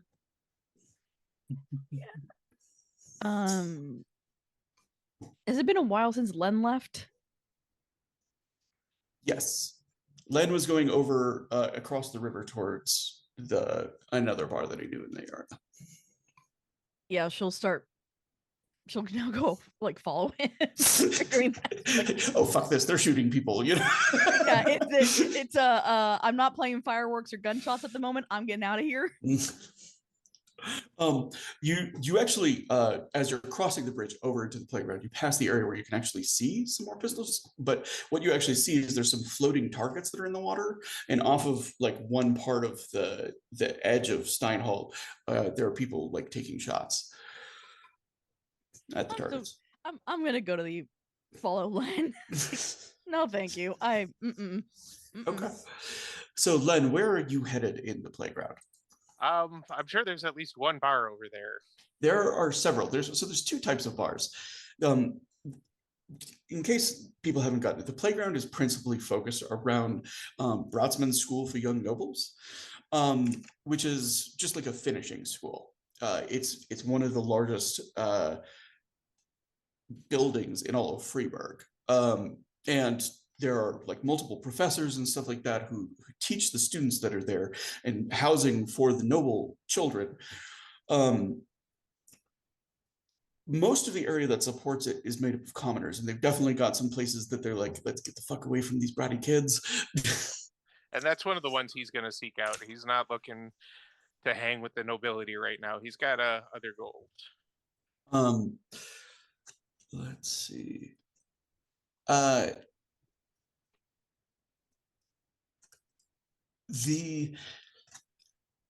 There's two major places here to get a drink. One is, or actually there's three. There's the House of Stone, which is I think I've described a few times in Shadow's playthrough.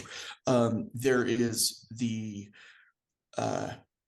Cup of St. Gregor, which is a cathedral that is actually a bar, or not a cathedral, but a church that is actually a bar. Barthedral.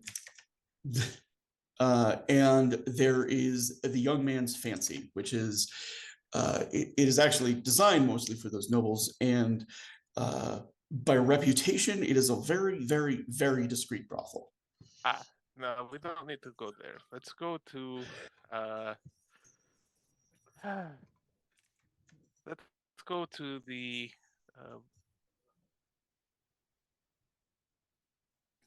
my brain just locked up. I promise I'm not stupid. Actually, there's something I want to describe this kind of like as you're on the way to one of those two. They're actually situated fairly close to each other. Okay.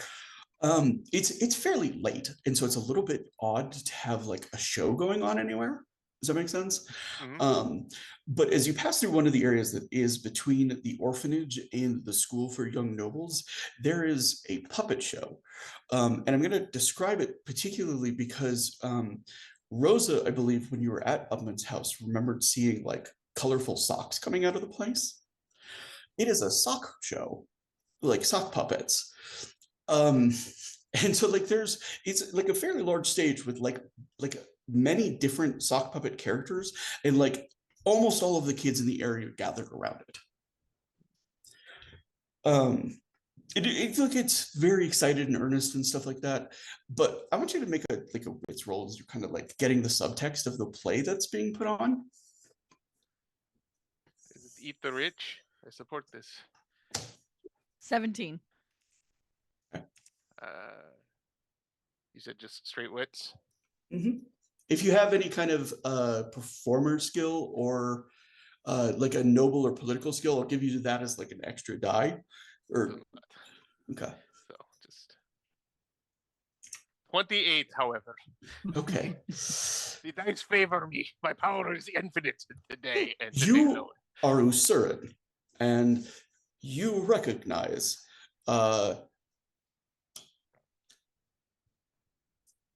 the unhappy uprising of peasants in motion. Does that make sense? This is a play meant for children, and it's also talking about the violent overthrow of authoritarian institutions in sock puppet form. Yes, a very well-known style of play in Usura. Common sock puppet. It's like there's kind of like there's an obvious stand-in for the Emperor. Okay. And there's like a sort of acting out of like a knight of knives, and like the Emperor being butchered by them, and like the happiness that would descend upon the land as the rightful authority was brought low by the actions of brave peasants and stuff like that. And the kids are like fully like cheering, like, yay, stab, you know, the bad sock. And yep. And the means of sock production are being seized, and all of the. Oh yeah, it's you like there's a full on like, and everybody with bloody. So the sort of signature thing of Porte is like the hand stained crimson, and there's like it's fully preaching and let's kill everybody with red hands as part of it. Rude. This is not unexpected, especially given the situation with the city and food issues and the recent end of the war. Yeah, Len's probably just hanging out, actually. He didn't even make it to the bar, so Rosa will probably see him just kind of nodding along like he definitely understands. He gets where they're coming from. He's standing there with the other dads. Yeah. And they're no, these are actually mostly orphan kids, and mostly like kids on the street on their own. Dad already left for milk a long time ago. Yeah. Cigarettes. So yeah, Rosa is going to see the same thing. It takes her a little bit longer to be like, oh, they're preaching violent overthrow, and that's a weird subject for kids play. Yeah. It is not so strange when you think about it more as setting a groundwork. It is understandable there. I remember stories like this in Vodacci against the Inquisition. It is well known in the motherland as well. That if you don't like your ruler, if they are not doing the things that they should, um, there is always sharp knives.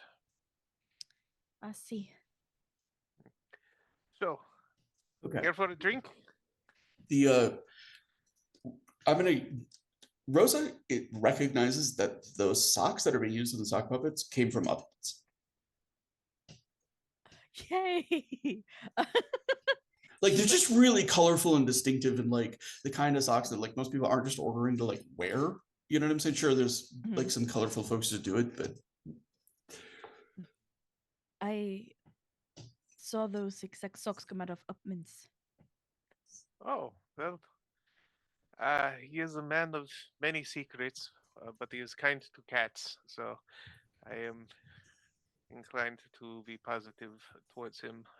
It looks like his art is used to help and not hurt. Thus far, yes. But these things can be dangerous. A there's a little wise, on-stage explosion of a dam. You know what I'm saying? And like fake like yard water that like runs out and like floods over a city. yes, that is worrisome. Revolution and rebellions are never bloodless, and it is often not the people who incited these acts are the ones who pay for it. No, it never is. Not unless you know where they're sleeping. But that is not the tale for this time. Could you recommend a bar around here? I know there are bars, but I'm kind of new to the area. It just seemed like a good place. Stay in the riverfront mostly. Well, So this is a new area for me. let's go to the place that's a church and a bar. That seems sacrilegious. See, that sounds I think the Eisen say fun. Yes. Right. And he'll offer an arm like a gentleman because he can be a gentleman, you know.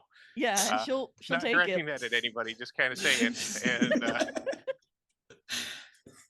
and they'll go to the bar and you know. The place is in full swing, but it's you guys like into afternoon by this point. So people have gotten off work.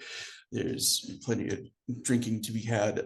The people over at the Little Dog are apparently just fully planning to go into work drunk.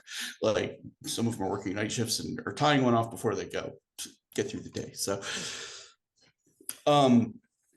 the vibe here is a little odd. Does that make sense? Yeah. Is it really a BDSM club? Because I've seen this before. No, it's Oh, poor Rosa. it's a place for people who are like sort of pissed at the church to like go and have a drink. Does that make sense? Like there's a confessional, which is like where you place your orders. Does that make sense? Okay. And then all of the drinks are like rosaries or confession, like different kinds of confession and sacraments. And like what's the word I'm looking for? Like the punishment that you would give yourself to like absolve yourself of sin. Yep. Like a Hail Mary. Yep. Effectively, yeah. So it's like Mary you're full of gin. Penance. Yeah. Penance. There we yeah, go. yeah. They're all of the drinks are penances. You know what I'm saying? So you go up and you kind of confess your sins, and then you get your penance. And anybody who shows up in like an actual religious garment gets a free drink on the Lord, which involves getting dunked into a rain bucket. Nice. So, but what's odd about the vibe is that the normal sort of like delighted hereticalness of the place seems to be a little bit muted. It's not like, oh, we're afraid of the Inquisition or anything like that. There's like there's literally like a bunch of like broken hammers that are over the top of the bar, and you don't exactly know what that's all about, but that's probably a story. But it seems to be a bit more like Cardinal Siosa has shaken this place a little bit. Yes. They're not quite so like fuck all religion. Does that make sense? Yeah, there's actually been some good, which doesn't excuse the bad, but might get some people thinking. it makes it all the more complicated. And it's like one of the weirdest signs that like what he's doing is definitely impacting some people. You know what I'm saying? So is there like a list of what the actual drink penances are for your quote oh unquote yeah, sins? and this is a hard drinking kind of place. There is no beer on the menu. There's no wine on the menu. All right. Then he'll take a look up there. And do you actually have the list, or are you just gonna kind of? Oh, I don't have Because a full list. oh, Like okay, just yeah. just Len's gonna confess to lust and see what that gets him. The sin of lust, just see what happens. Probably just like an ancient version of a sloppy blowjob, but whatever. that well, it's I'm thinking it's probably like a whiskey of some kind, like a cloudy judgment is what they call it or something.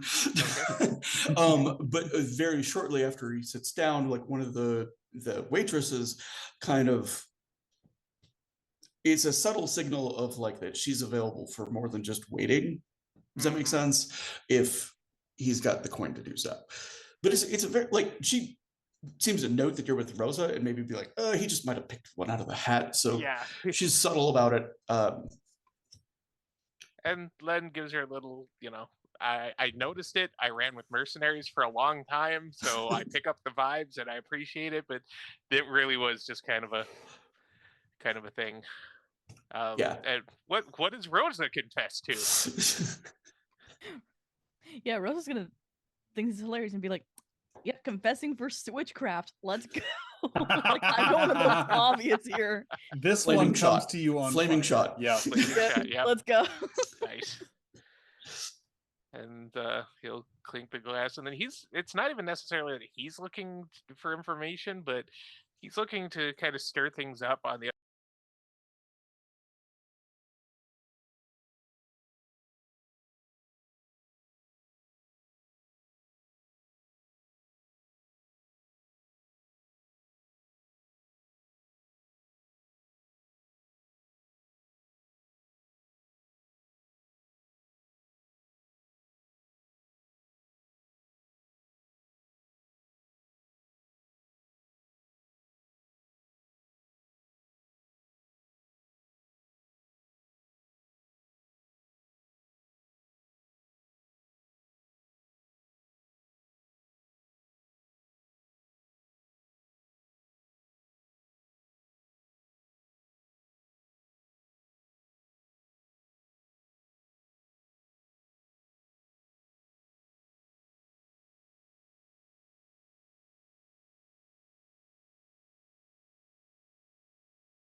He says, and then they take them out into the forests and they hunt them like they were foxes.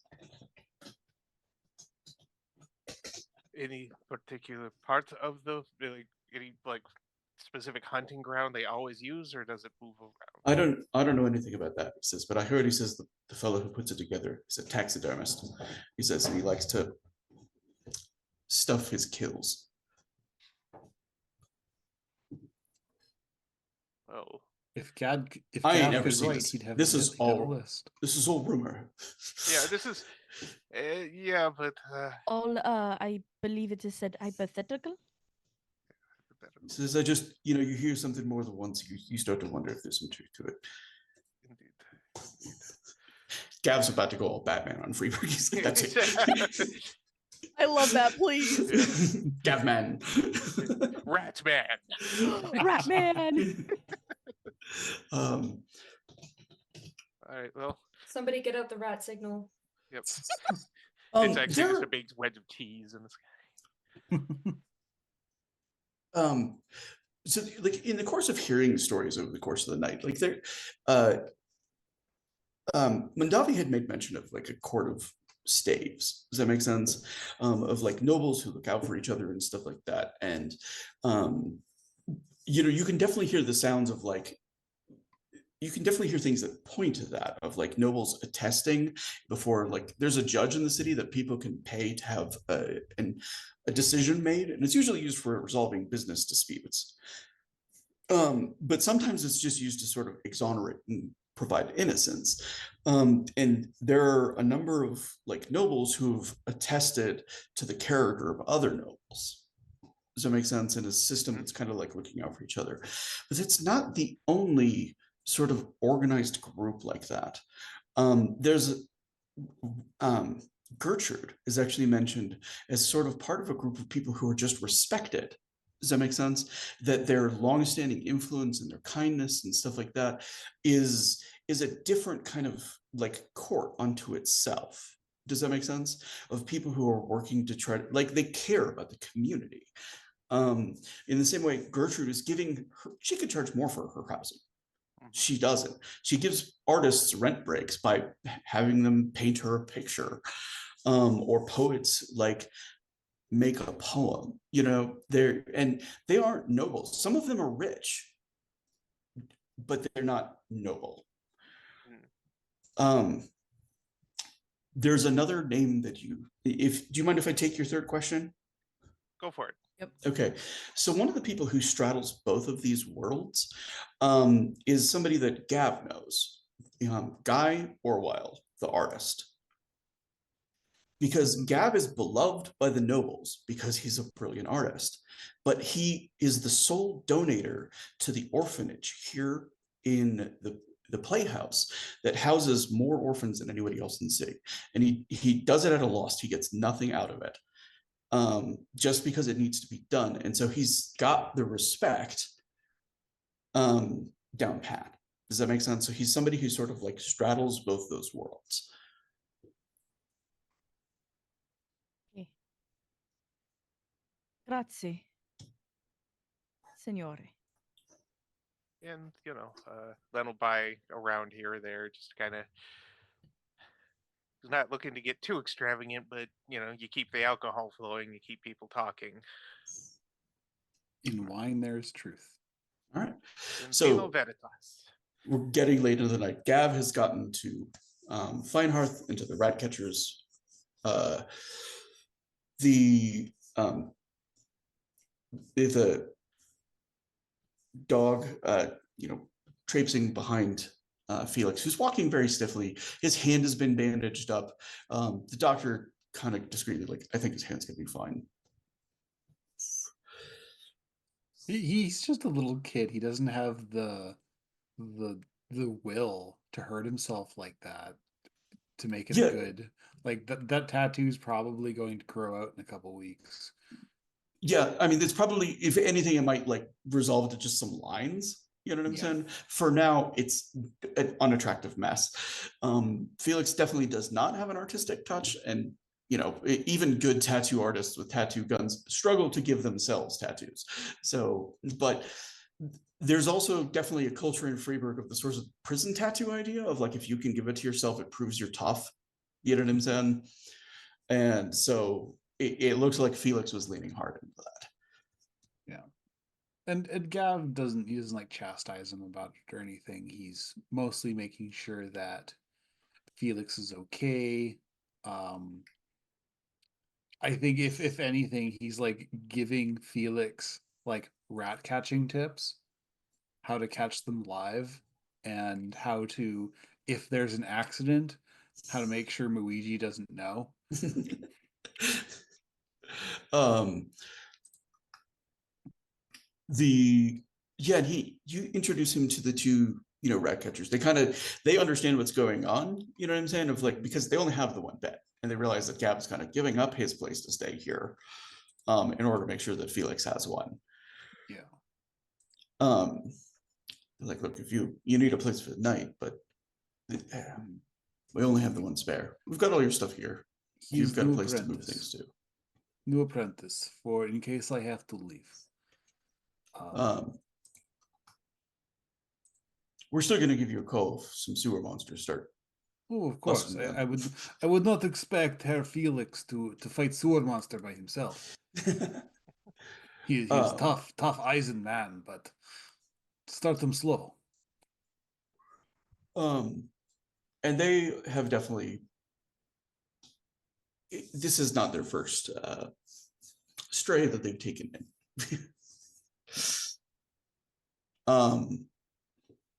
They're like, but you've got a place to yourself now.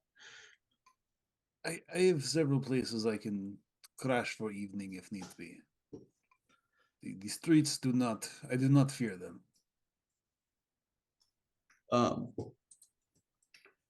They're like, well, you're the kind of man who could tame some of the streets if you wanted to.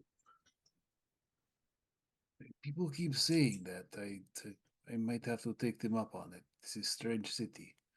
Needs a lot of help. A lot more than just rats. You kind of their actual names are Tab and Bruno.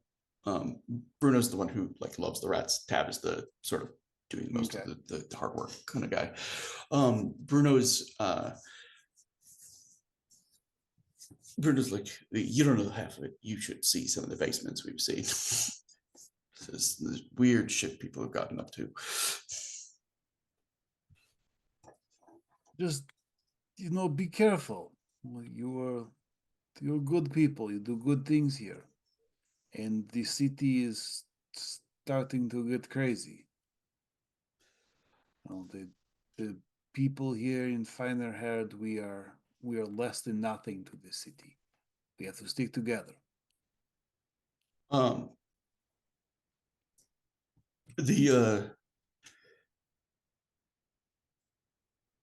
There's kind of a quiet for a moment, and like they share a look, like should we tell him kind of look.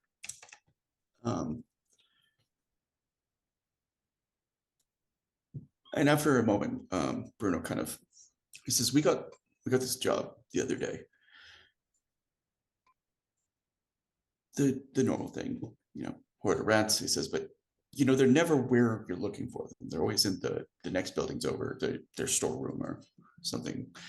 He says, and we were going through, he says, we found the hole. He says, we widened it, he says, and opened it into the next place. He says, one of the boarded up businesses here in Feinhardt, I never really thought about it too much, he says, but there's so many people here needing homes. He says that even one boarded up building is kind of strange. He says, that place, he says, that floor was so bloody. He says, I mean the old dried kind of blood. He says the rats had holed up underneath it.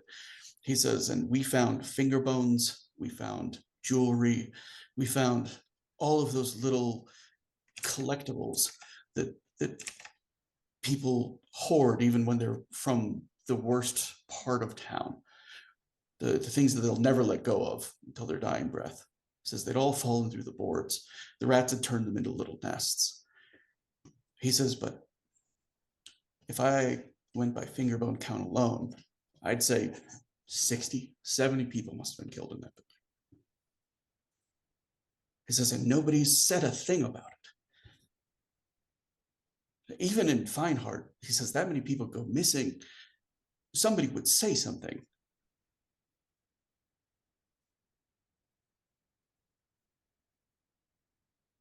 Gav's, he doesn't respond, but you can kind of tell that this is the kind of thing that's been bugging him the last couple of days. I mean, before even Roland, his life is very simple. And now he's finding out that this city that he thought he knew is way more trouble than he ever could have imagined. And they're taking it out on his people, essentially. There are those who wish to change that. I believe I am with some of them. If there's anything we can ever do to help, you need mascots? We got walls of mascots. Gestures to all the rats.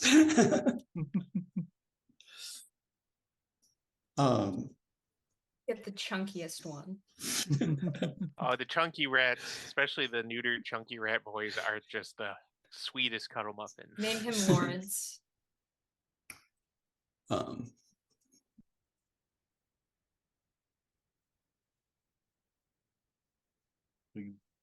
He says, if you want to, give you the address to that particular board house if you want to swing by. They didn't go up to it. Yeah, he's like, I do. I think some of the things may be related. I don't know how, but is feeling. It's a bit beyond us. We see and hear weird shit all the time. If we find anything else, we'll let you know. And we'll keep an eye on the little one. Stay safe, my friends. You see, like Bruno, like, hey, that is not a meal to the dog. It's kind of like trying to like poke into like towards one of the rat cages. I'm just seeing like a little Westie, which are rat dogs. So it's like Fighting their the instincts. Yep. Yeah, and like kind of as you're watching, you see like Bruno like opens the little door to the rat cage. He's like, look, this is, and then like the dog just like into the cage, but just like curls around himself, and it's a small hole that he just like fits into, and like the rat is kind of like, what? This is my house. This is my roommate now. I left you for him. And his tail is like thumping against the bars. I'm imagining now Gav like wandering into Hans's house and just, this is my place now. I'm here. All right, so let's get back to Rina, who's sitting down across from a very old Westman.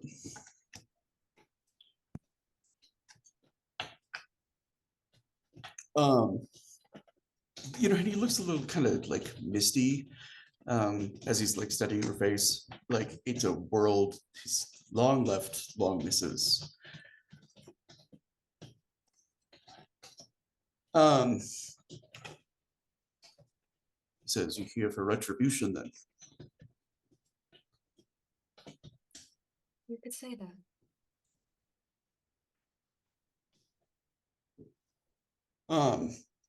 Says you have a plan? He's well protected.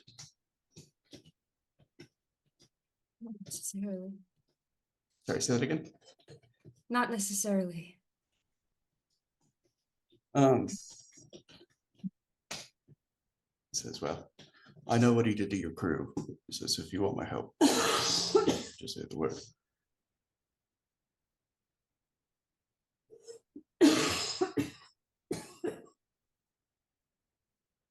I think so, yes. Strutting around that big house like a goddamn peacock. Do you miss home? Home used to be a cave. Home used to be mining ore. Says, this ain't bad, he says, but it's not really a life. He says, it's just slowly waiting to die. I'll remember you. I'll remember your name.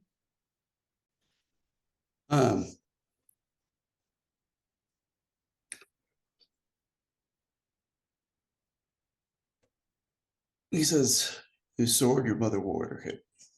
Says, I made it for her. Beautiful He says, craftsmanship. when you're ready, says, they take that bastard's life. Says, let me know. Says, I'll find a way to make one for you. Much appreciated. What is your name? He says, Kabi. Which is like the Vestin refer to them as dwarves, which I'm going to do as well. The culture is like, it's sort of distinct from Vestin or Vendel.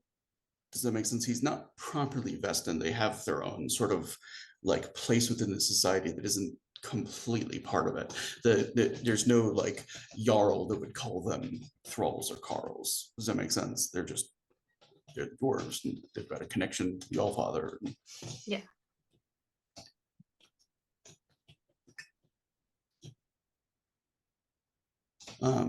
My name's Runa, by the way.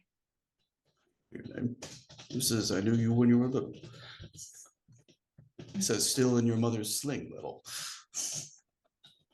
I wish I was old enough to have remembered you.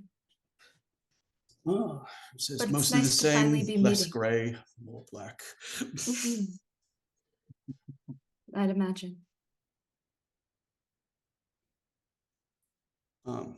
She's still alive. Others aren't because of him. I've been slowly looking for them. There are some I'm too scared to look for. He says, when the traitor betrayed the crew. The traitor? Yeah, that's what I thought you were here about.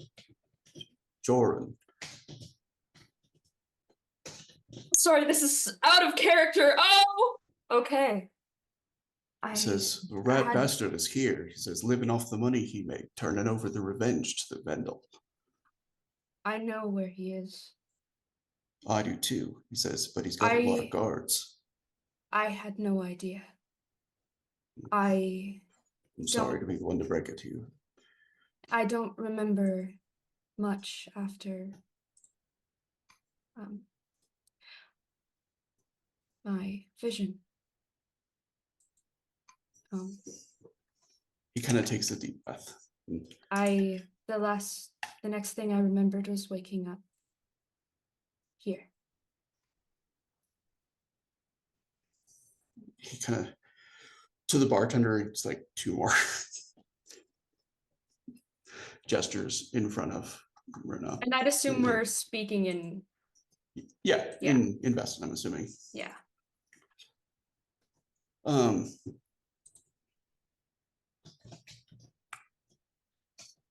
He says... Did you switch over to notes? Or am I tripping? Oh, yeah, I did that. Sorry, I was just getting the name. He kind of... He reaches into his coat and he draws out a very familiar dagger. It's a Sinner's dagger that Fid Blue Eye held. He was the one who lost his own eye to it and then afterwards could see in darkness.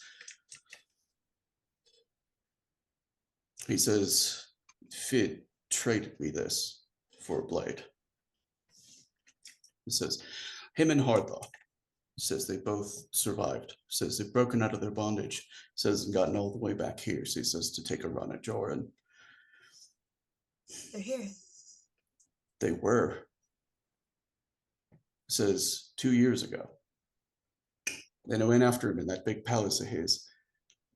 Says just the two of them, like proper Vestin raiders, coming in through the windows. Says they brought their bodies out. Says day later.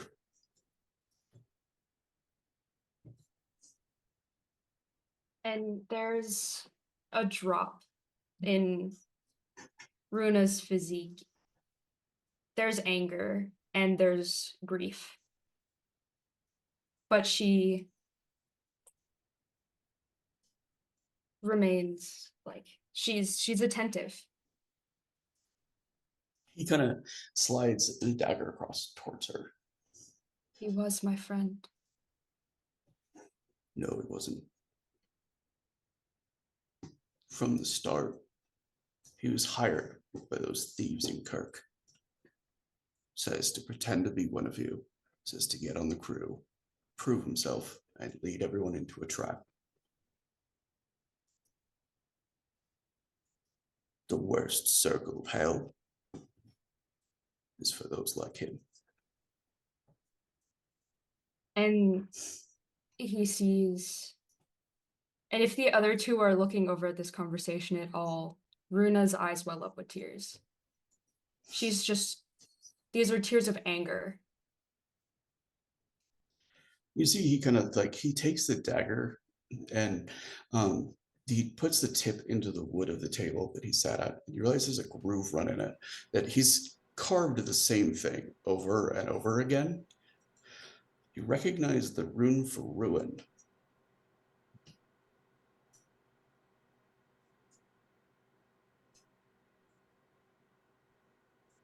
Says the worst hell.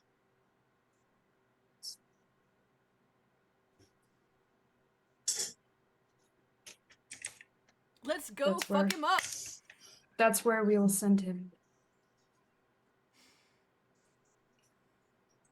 Do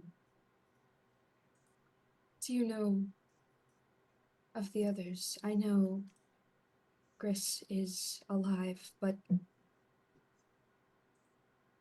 in poor state. Says, I know Jorn killed Red in the fighting to take the revenge. Red saw through him from the start. Of course. It says, and when the Vestin ships came around to surround the revenge, it was Jorn who put a blade through Red's heart. He says, I don't know what happened to Ronwald. Says, and I know Sigvaldi died in that fight, a berserker to the end. He was not to be taken alive. He says, Orm,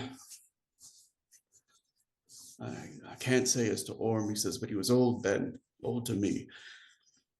And so even if he made it through the fighting, I can't say is he still alive, although if any Vestin could ever be powered by spite and malice alone, it would be Orm.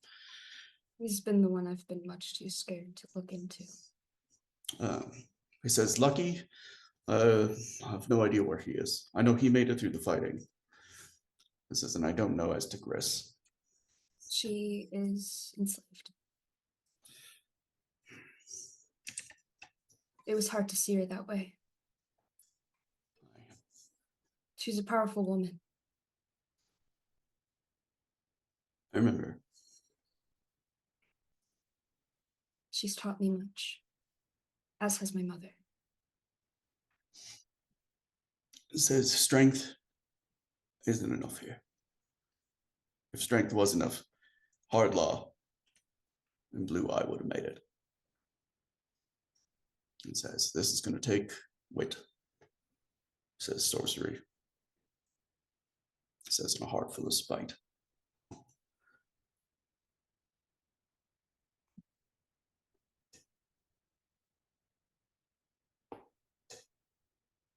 We will deal with him. I have more people that can help, I believe. I just need to talk to them. He just turns the handle of the dagger back to you. Says, prove you're your mother's daughter then. Which feels like a good place to close for the night.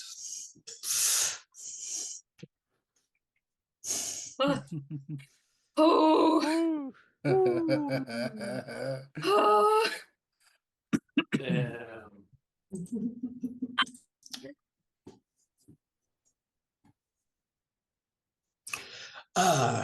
So that was an episode.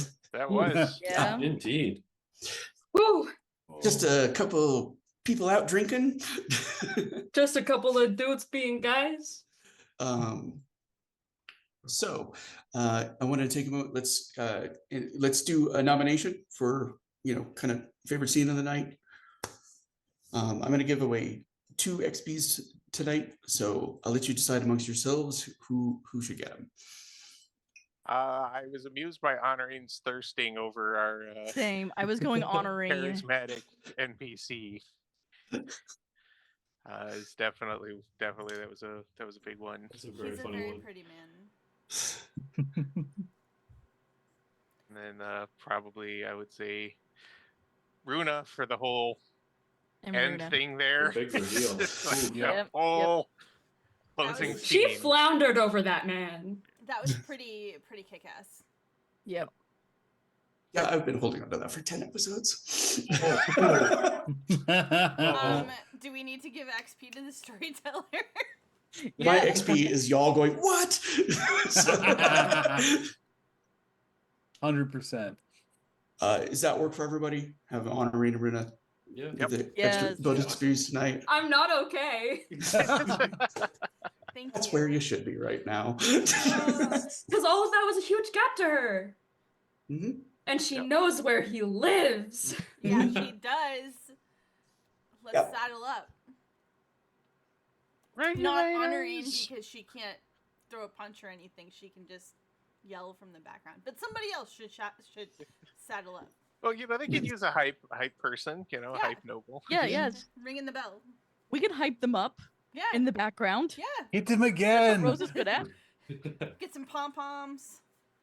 HIT, that guy. Give me an A. Give me an Give it S. the old Everyone dick else can twist. deal with the guards. Runa is gunning straight for Joran. Yep, they'll the fastball special between Gavin and Len. They'll just pick That's her up her and kill. eat right over the crowd. So how many? All is it? right. So I'm going to give everybody 4 plus their drama dice, and plus the bonus 1 for those who got it. And the drama dice are equal to what? Your lowest attribute. Okay.